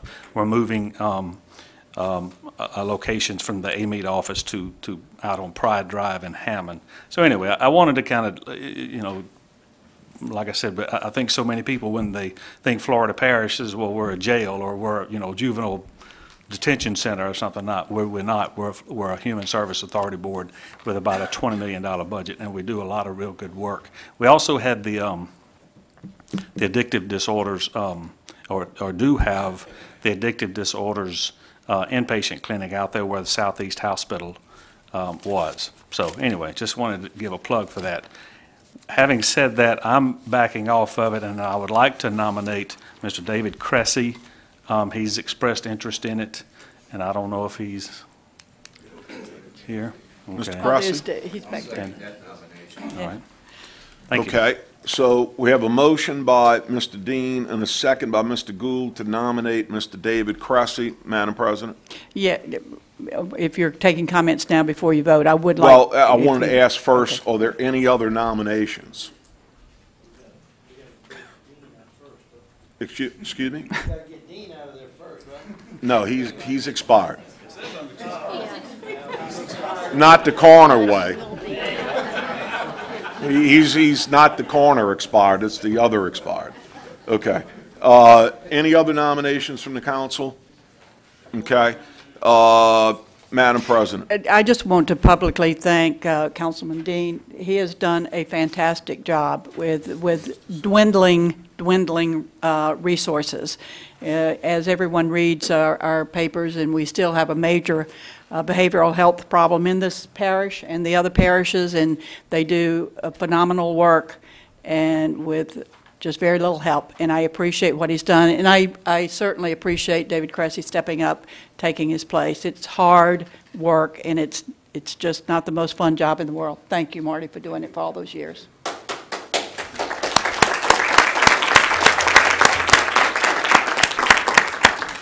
Okay, so do I have a motion to close nominations? Okay. All right, so now, because this is parish-wide, Mr. Dean, I'll need a motion to suspend the rules and adopt, because I know you want to fill this position. Okay, motion by Mr. Dean to suspend the rules and adopt, seconded by Ms. O'Brien. Any comments or questions? We did. Okay. Yeah, Marty seconded it. We'll vote on closing nominations. Please vote. Motion is unanimous, no one absent. Okay, now we have the motion and the second to suspend the rules to adopt. Any questions or comments?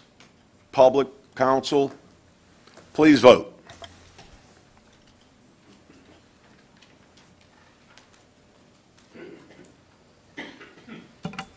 Motion is unanimous, no one absent. Thank you. Mr. Dean, thank you for your service. Mr. Cressy, could you stand up? Mr. Cressy, thank you for serving.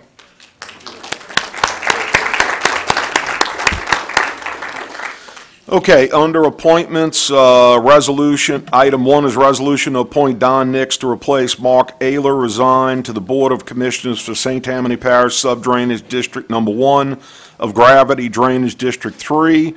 Mr. Canulette. Yes, Mr. Mayor. First of all, I'd like to go ahead and thank Mark.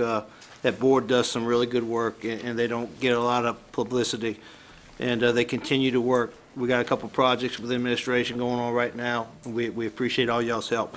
I'd like to go ahead and approve Mr. Nix to replace Mr. Mark. Second. Okay, motion by Mr. Canulette to appoint Don Nix, seconded by Mr. Belisario. Okay, any comments? Public? Seeing none, please vote.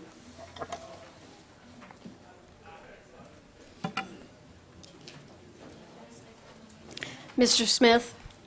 Yes. Motion is unanimous, no one absent. Okay, moving to discussions and other matters. Item 1 is motion to refer to the Zoning Commission a text change to the Unified Development Code to include residential uses within NC1 Professional Office District. Ms. O'Brien. Yes, I'd like to explain what we're trying to do here. We had a situation where we had unintended consequences. Because of comprehensive rezoning and the growth management plan, many people who were in the past zoned residential suddenly found out they were commercial. We had a constituent who tried to sell her home. No one wanted it commercial, and no lending institution would give a loan to anyone who is trying to purchase it as a residence. Now, we can't have commercial property only there if nobody's going to want to buy it. So this is an effort to protect private property rights. You know, as we change and as we grow, we go from strictly residential to all commercial. But we do have to protect people's property in that interim, and that's what this is attempting to do. In other words, we'd like to allow these people to be able to stay in their homes. We have an ordinance that requires commercial to be built if there's more than 50% damage to a structure.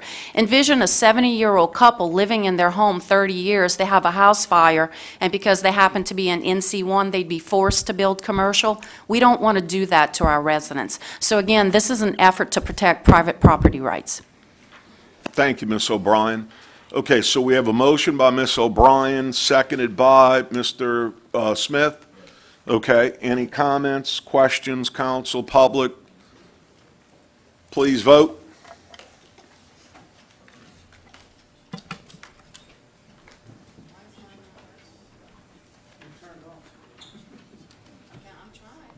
No, it shows that you did. It was Steve. Mr. Canulet? Motion is unanimous, no one absent. All right, item 2 is motion to refer to the Zoning Commission amendment to the requirements of MD1, MD2, MD3 of the Unified Development Code. Mr. Gould. So moved. Motion by Mr. Gould, seconded by Mr. Dean. Okay, questions and comments. Ms. Stevens, would you come forward? Terry Lewis Stevens, 725 Dove Park Road. First of all, I would appreciate knowing how this came to be into being, and then secondly, and I think I copied all of you on an email asking for what Ms. O'Brien just alluded to, protecting the general public, the residential public from the influx of commercial property and rezoning involving commercial property. And if we could get a 100-foot buffer, no-cut buffer between every residential and commercial property when they abut, it would be most fair to the residences who are the greatest voting tax-paying base in the parish. So that's what I would like to ask Mr. Gould to amend his recommendation to the zoning council to be that we, regardless of the height of the building, any commercial property which will be abutting a residential property be mandated to provide a 100-foot no-cut buffer regardless of the height of the building. Thank you. Thank you, Ms. Stevens. Any other comments or questions? Mr. Gould? Well, the first question was, how did this come about? Well, it's real simple. Studying the zoning map and looking at the MD properties that are in my area and several other areas, it became apparent to me that we were going to need to put some sort of protection in place for the residential areas that abutted these MD zones. The MD zones allow for much higher maximum heights. And therefore, I looked at what we did with the MD4 and basically trying to follow some of that program. Therefore, I proposed that we do a 100-foot buffer if the structure is going to be above 35 feet. Most, you got a lot of houses that get up in the 35, 34-foot range. They're already required to be 100 feet away from a property, but I don't think that's enough. So this is being proposed to protect the public from these high structures when they're abutting the residential. Now, as far as expanding it to commercial and just going to a flat 100, that will probably take out most of the properties, take them out of commerce. Your minimum lot size can be 60 feet. So one size does not fit all in this instance.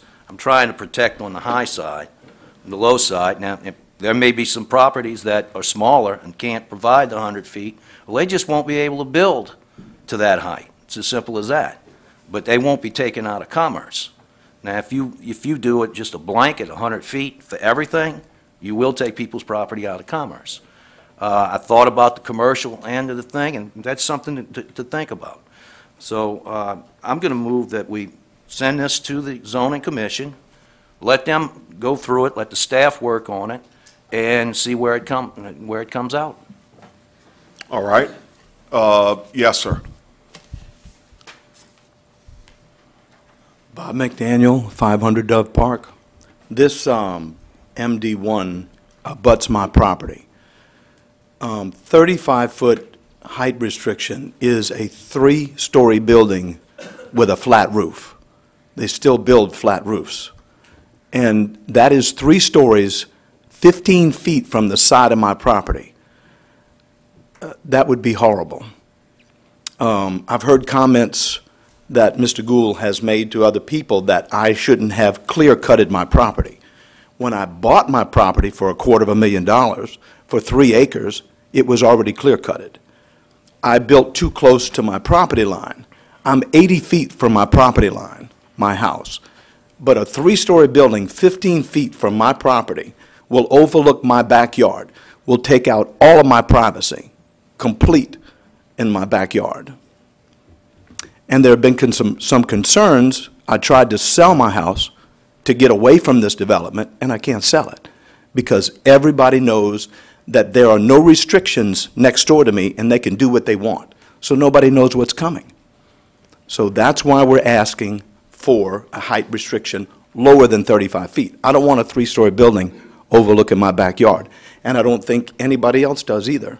None of you guys would like that at all. That's my life savings in that house. Thank you. Thank you, sir. Mr. Chairman, anything over 30 feet has to be 100 feet off the property line. Okay. Okay.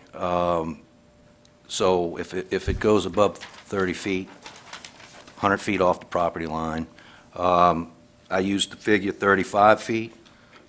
Just quite frankly, was tried to look at a balance. MD4 had 45 feet, okay, and then that was when it was closest, and then it gradually went up on scale. I don't care whether it's 35 or 30, and I'm gonna call a question. All right. Say one more thing. Okay, Ms. Stevens. To Mr. McDaniel's point, when he built his house, the lot adjacent to him, which is now this project he's describing as being MD1, was residential, had been residential for 100 years, and he didn't know anything was going to be changed on that parcel to have ever invested his life savings in it. And now, just so you know, and here's an endemic problem that we have thus far in the parish that I've recognized, what was originally proposed by the developer for this project has already been modified, and if you can see the yellowed areas here, the apartment building that we so objected to begin with is now larger. This is online, and this is that particular project. This is their future development. The drawings are on the street that don't include these wings, but these are future. So my concern is that what you might be presented with, when the doors are open and the zoning is changed, there isn't a protection for the residential areas and the buffer that I'm describing, regardless of what they decide to build on that lot next to Mr. McDaniel or other places in the parish. At least this would provide that buffer to them. It could be an acre. You could say anything over 5 acres needs this buffer, or you can put those conditions, but what I'm saying is we need some sort of controls on what's being developed because I don't think we have enough. Thank you. Thank you, ma'am. Okay, Mr. Excuse me, Mr. I had my light on, but Marty called the question. Okay, but that's all right. Yeah, go ahead. Yeah, Mr. Canula. Yeah, I mean, this is going to the planning commission. You'll, Right. that's Zoning why we're commission. sending it there, so. Zoning. I'm sorry, zoning, Yeah. so people can hash it, kick it around. This is not set in stone, but we have to introduce it. If we don't introduce it, you'll have nothing. So let it go forward. It comes back to us. You're gonna get a chance to talk in 2 more times. So let's let the people do their job, and then let them get back to us, and we'll go from there. Okay, Mr. Gould is called for the question. We have a motion by Mr. Gould, seconded by Mr. Dean. Please vote.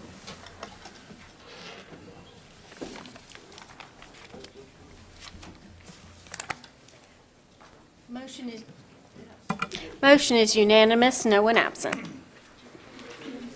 Thank you. Okay, moving to items off the floor. We earlier opened the items off the floor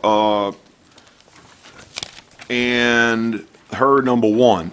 Going to number 2, ordinance to authorize the parish president to acquire certain parcels from the Archdiocese of New Orleans for Holy Trinity Drive, Ward 4, District 5. Mr. Gould. Motion to introduce. Okay, motion by Mr. Gould to introduce, seconded by Mr. Stefancic. Okay, comments? Ms. Stevens?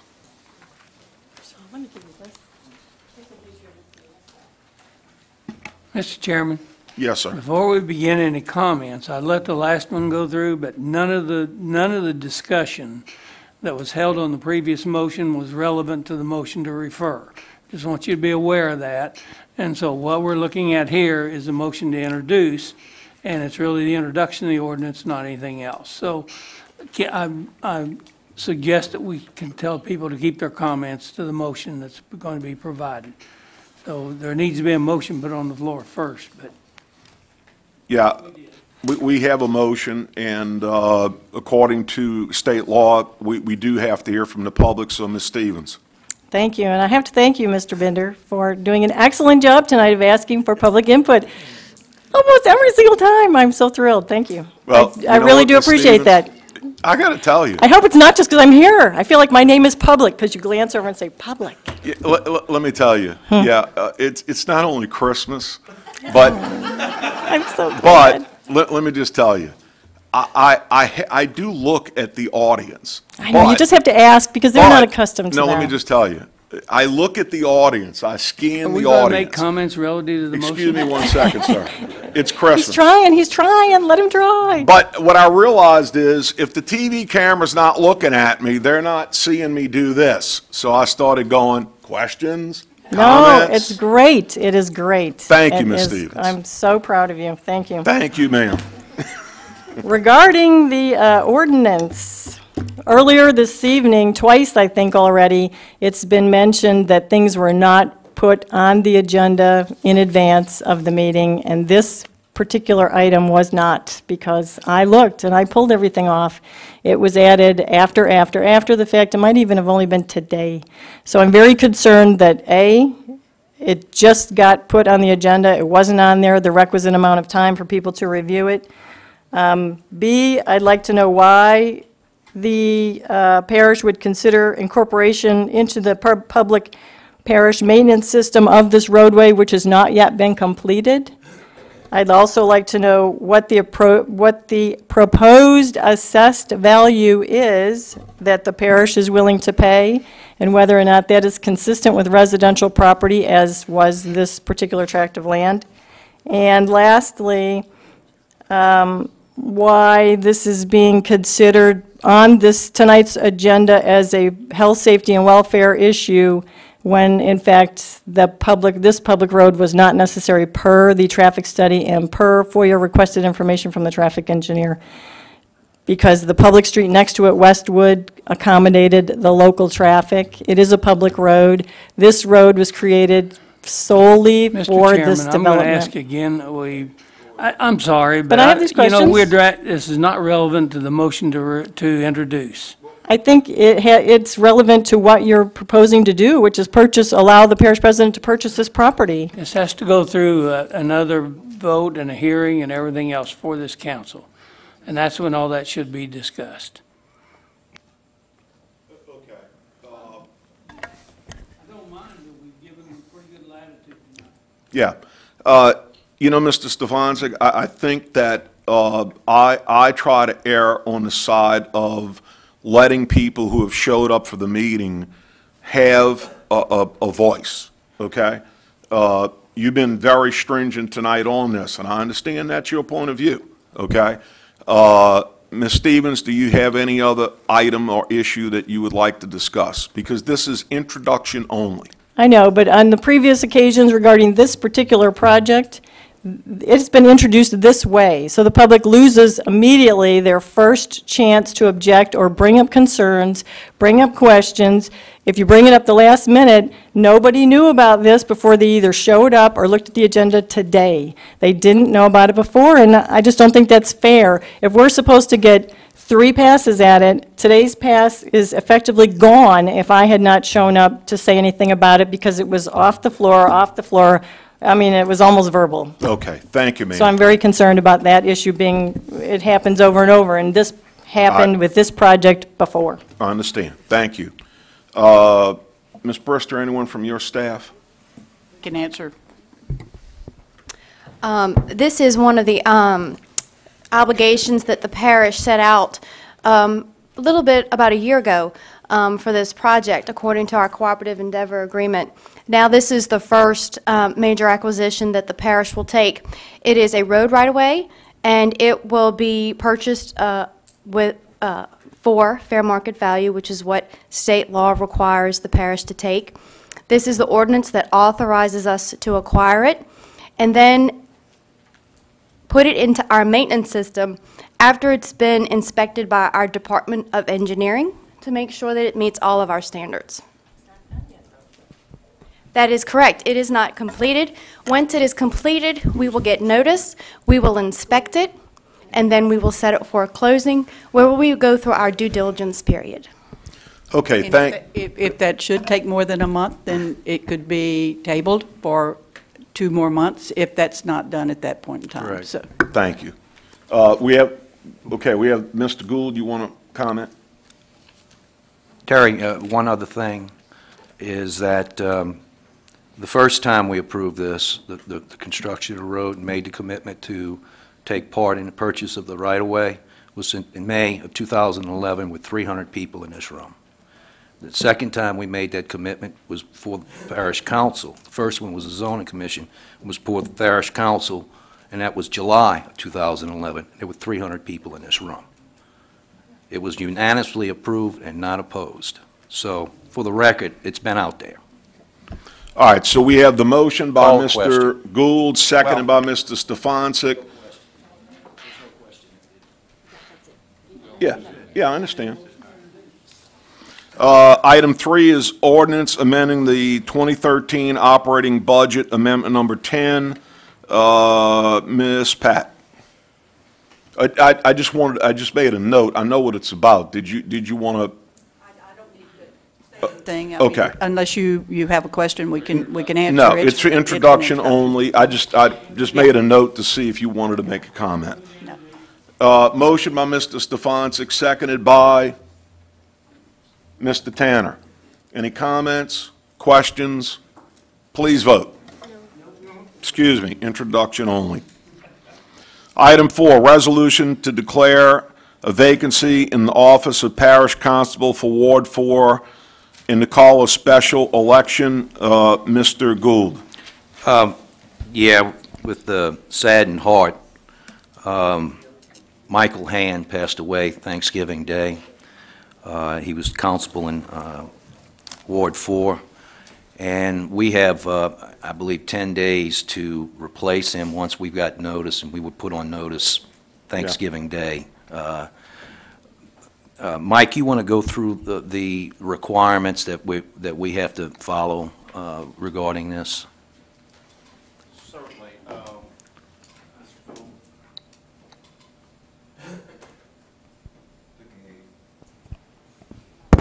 There you go. The state law says that when the official holding an elected office of the constable dies, the office is considered vacant at the point of that expiring. State law also says that the governing authority of the parish, when an event like that occurs, has an obligation to appoint an interim to fill that office within 10 days of the vacancy. So essentially within 10 days of the death. And that is a statute specific to constables and city marshals, that 10-day period. The appointment of the interim is either for that period remaining in the term of that office when less than a year from the vacancy for the rest of that term. And then the normal election occurs for the replacement.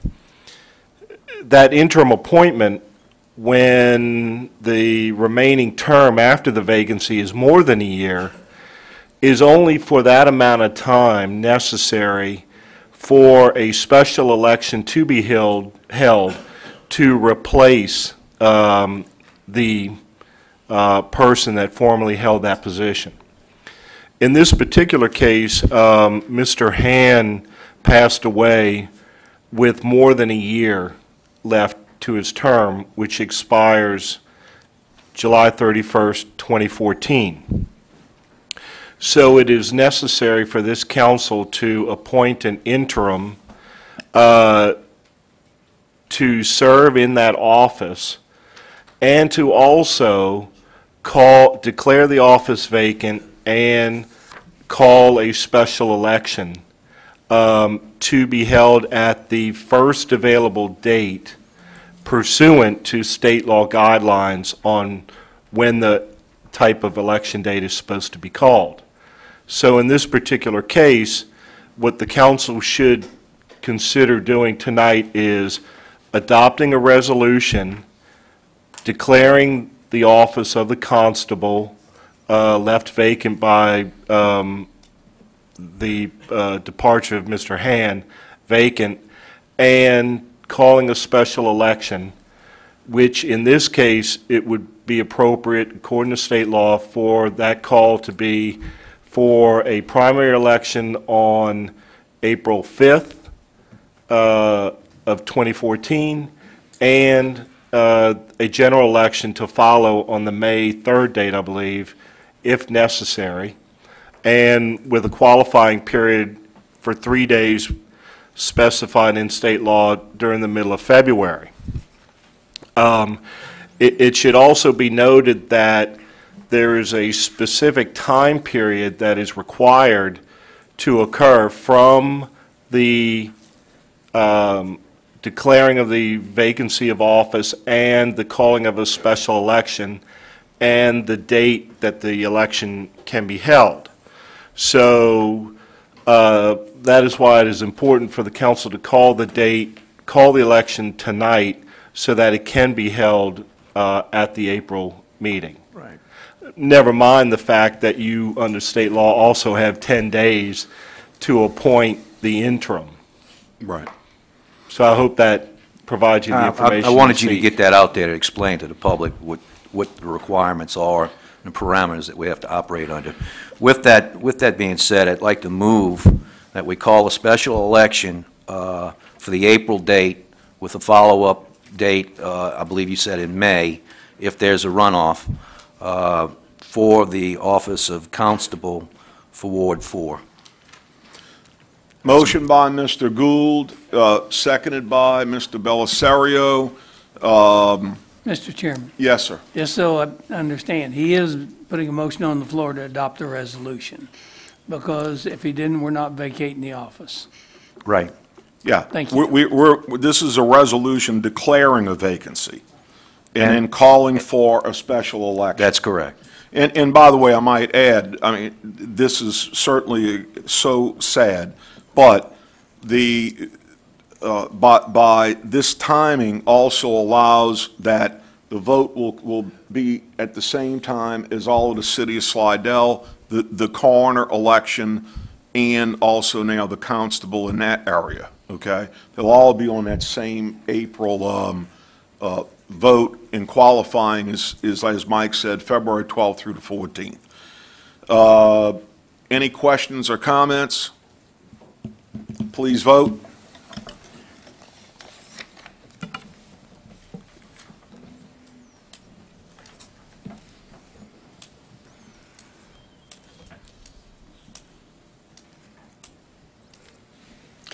Motion is unanimous, 2 absent. Thank you.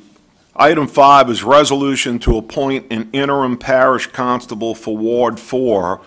I think this would be appropriate before we hear any nominations. I think, you know, this is out in the public. The council's aware of Ms. Catherine Hand being willing to serve for that period.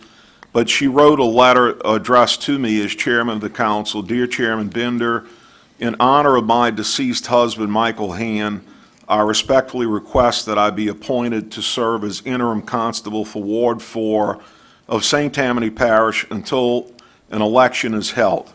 I hereby declare that I will not seek election for said office in said election, which would be in April. Thank you very much for your consideration in this matter. Sincerely, Catherine Hand. And I just wanted the council and the public to be aware of that. Mr. Gould. Mr. Chairman, I would like to nominate Catherine Hand Okay. to fill the interim position for Constable in Ward 4. All right. That has been declared vacant. We have a motion by Mr. Gould, seconded by Mr. Groby. Do we have any other nominations? No others? Motion by Mr. Smith to close the nominations, seconded by Mr. Stefancic. Motion first to close nominations. Vote please on closing nominations. Motion is unanimous, 2 absent. All right, now we need a vote on Miss Catherine Hand as interim coroner. Please vote. Excuse me, as interim constable.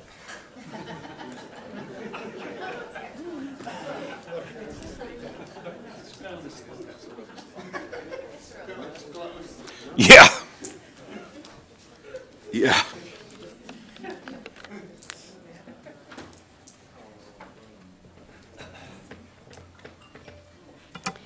Motion passes with 11 yeas, 1 abstention, and 2 nays. Okay, thank you. And again, just to let the public know, watching at home, whatever, here in the audience, qualifying is February 12th, 13th, and 14th for the full-time position, okay? Item 6, resolution to appoint 1 member to the St. Tammany Parish Tourist and Convention Commission. Mr. Mark Myers, who is the chairman, term expires on 12/31/13. Let me, go ahead, Mr. Smith. No, go ahead. I was only going to say, Mr. Myers is here in the audience. Yes.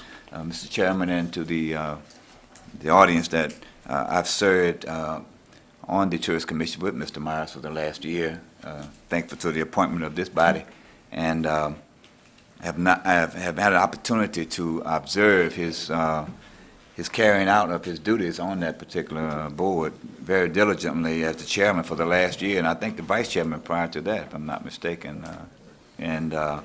He's performed in a manner that is indicative of what we're looking for people who are willing to serve in a public capacity on these types of boards and commissions. And would think that if nobody else has any other objections, that we would move to reappoint him at this time. I'll second that. Motion by Mr. Smith, seconded by Mr. Gould to reappoint Mr. Mark Myers. Let me just say this for the benefit of the public and the council, okay? This is on items off the floor, not due to any fault of Mr. Myers or the Tourist Commission, okay? And really no fault of anyone. What happened was there was a tabling of the appointment of the hotel motel representative. Mr. Myers unfortunately got included in that and did not get on our December agenda. As soon as that was brought to my attention, in knowing that Mr. Myers is chairman, as Mr. Smith, who is vice chairman, by the way, and excuse me, treasurer, I apologize. The money, okay.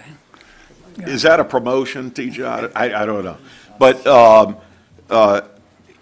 you know, I think it's important that this be included in items off the floor, so please vote. Mr. Chairman, before we close the nomination, this can't be a motion to reappoint. It's got to be a motion to suspend the rules, because this is a parish-wide appointment, okay? Yep. So I have no problem, but it needs to be done appropriately, which means we have, we need to close the nominations and then reappoint, and then not reappoint, but So, Mr. Smith, your motion is to close nominations, and Mr. Gould, you second, please vote.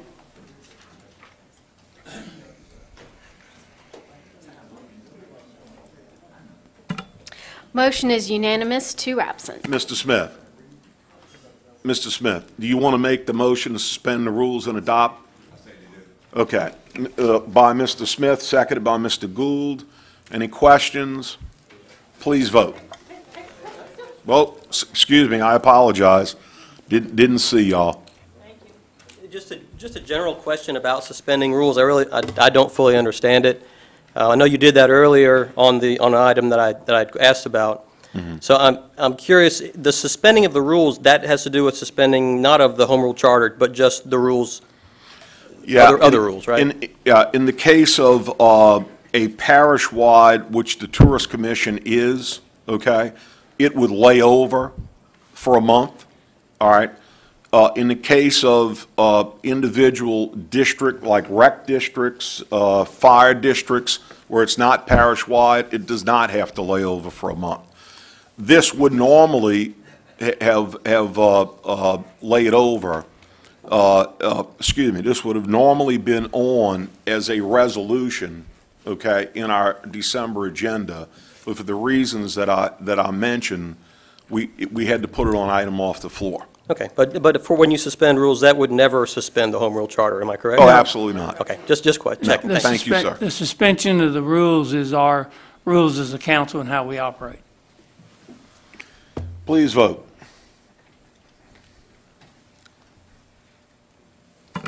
Motion is unanimous, 2 absent. Okay, does anybody have any other items off the floor from the council? See, yes, sir, Mr. Grovey. I would like to, the listening audience, to think this Saturday at 1 p.m. in Lacombe will be the Christmas Santa on the Bayou Parade. We would like you to please come out and enjoy it. We'll be throwing quite a bunch of treats to children, toys, candy. Pat will be in it, I'll be in it. And this is a wonderful 57-year tradition in Lacombe to let the children come out and see Santa, meet him. There'll be after the parade, there'll be an event at the community center on 12th Street. It's a wonderful, wonderful event for Lacombe. Mr. Mike, you have something to say? Mr. Groby, are you going to be Santa this year? No, but I will be throwing treats and toys. Santa's going to be Santa, Mike. Oh, good for you, Miss Pat. All right, meeting adjourned. Excuse me, meeting adjourned.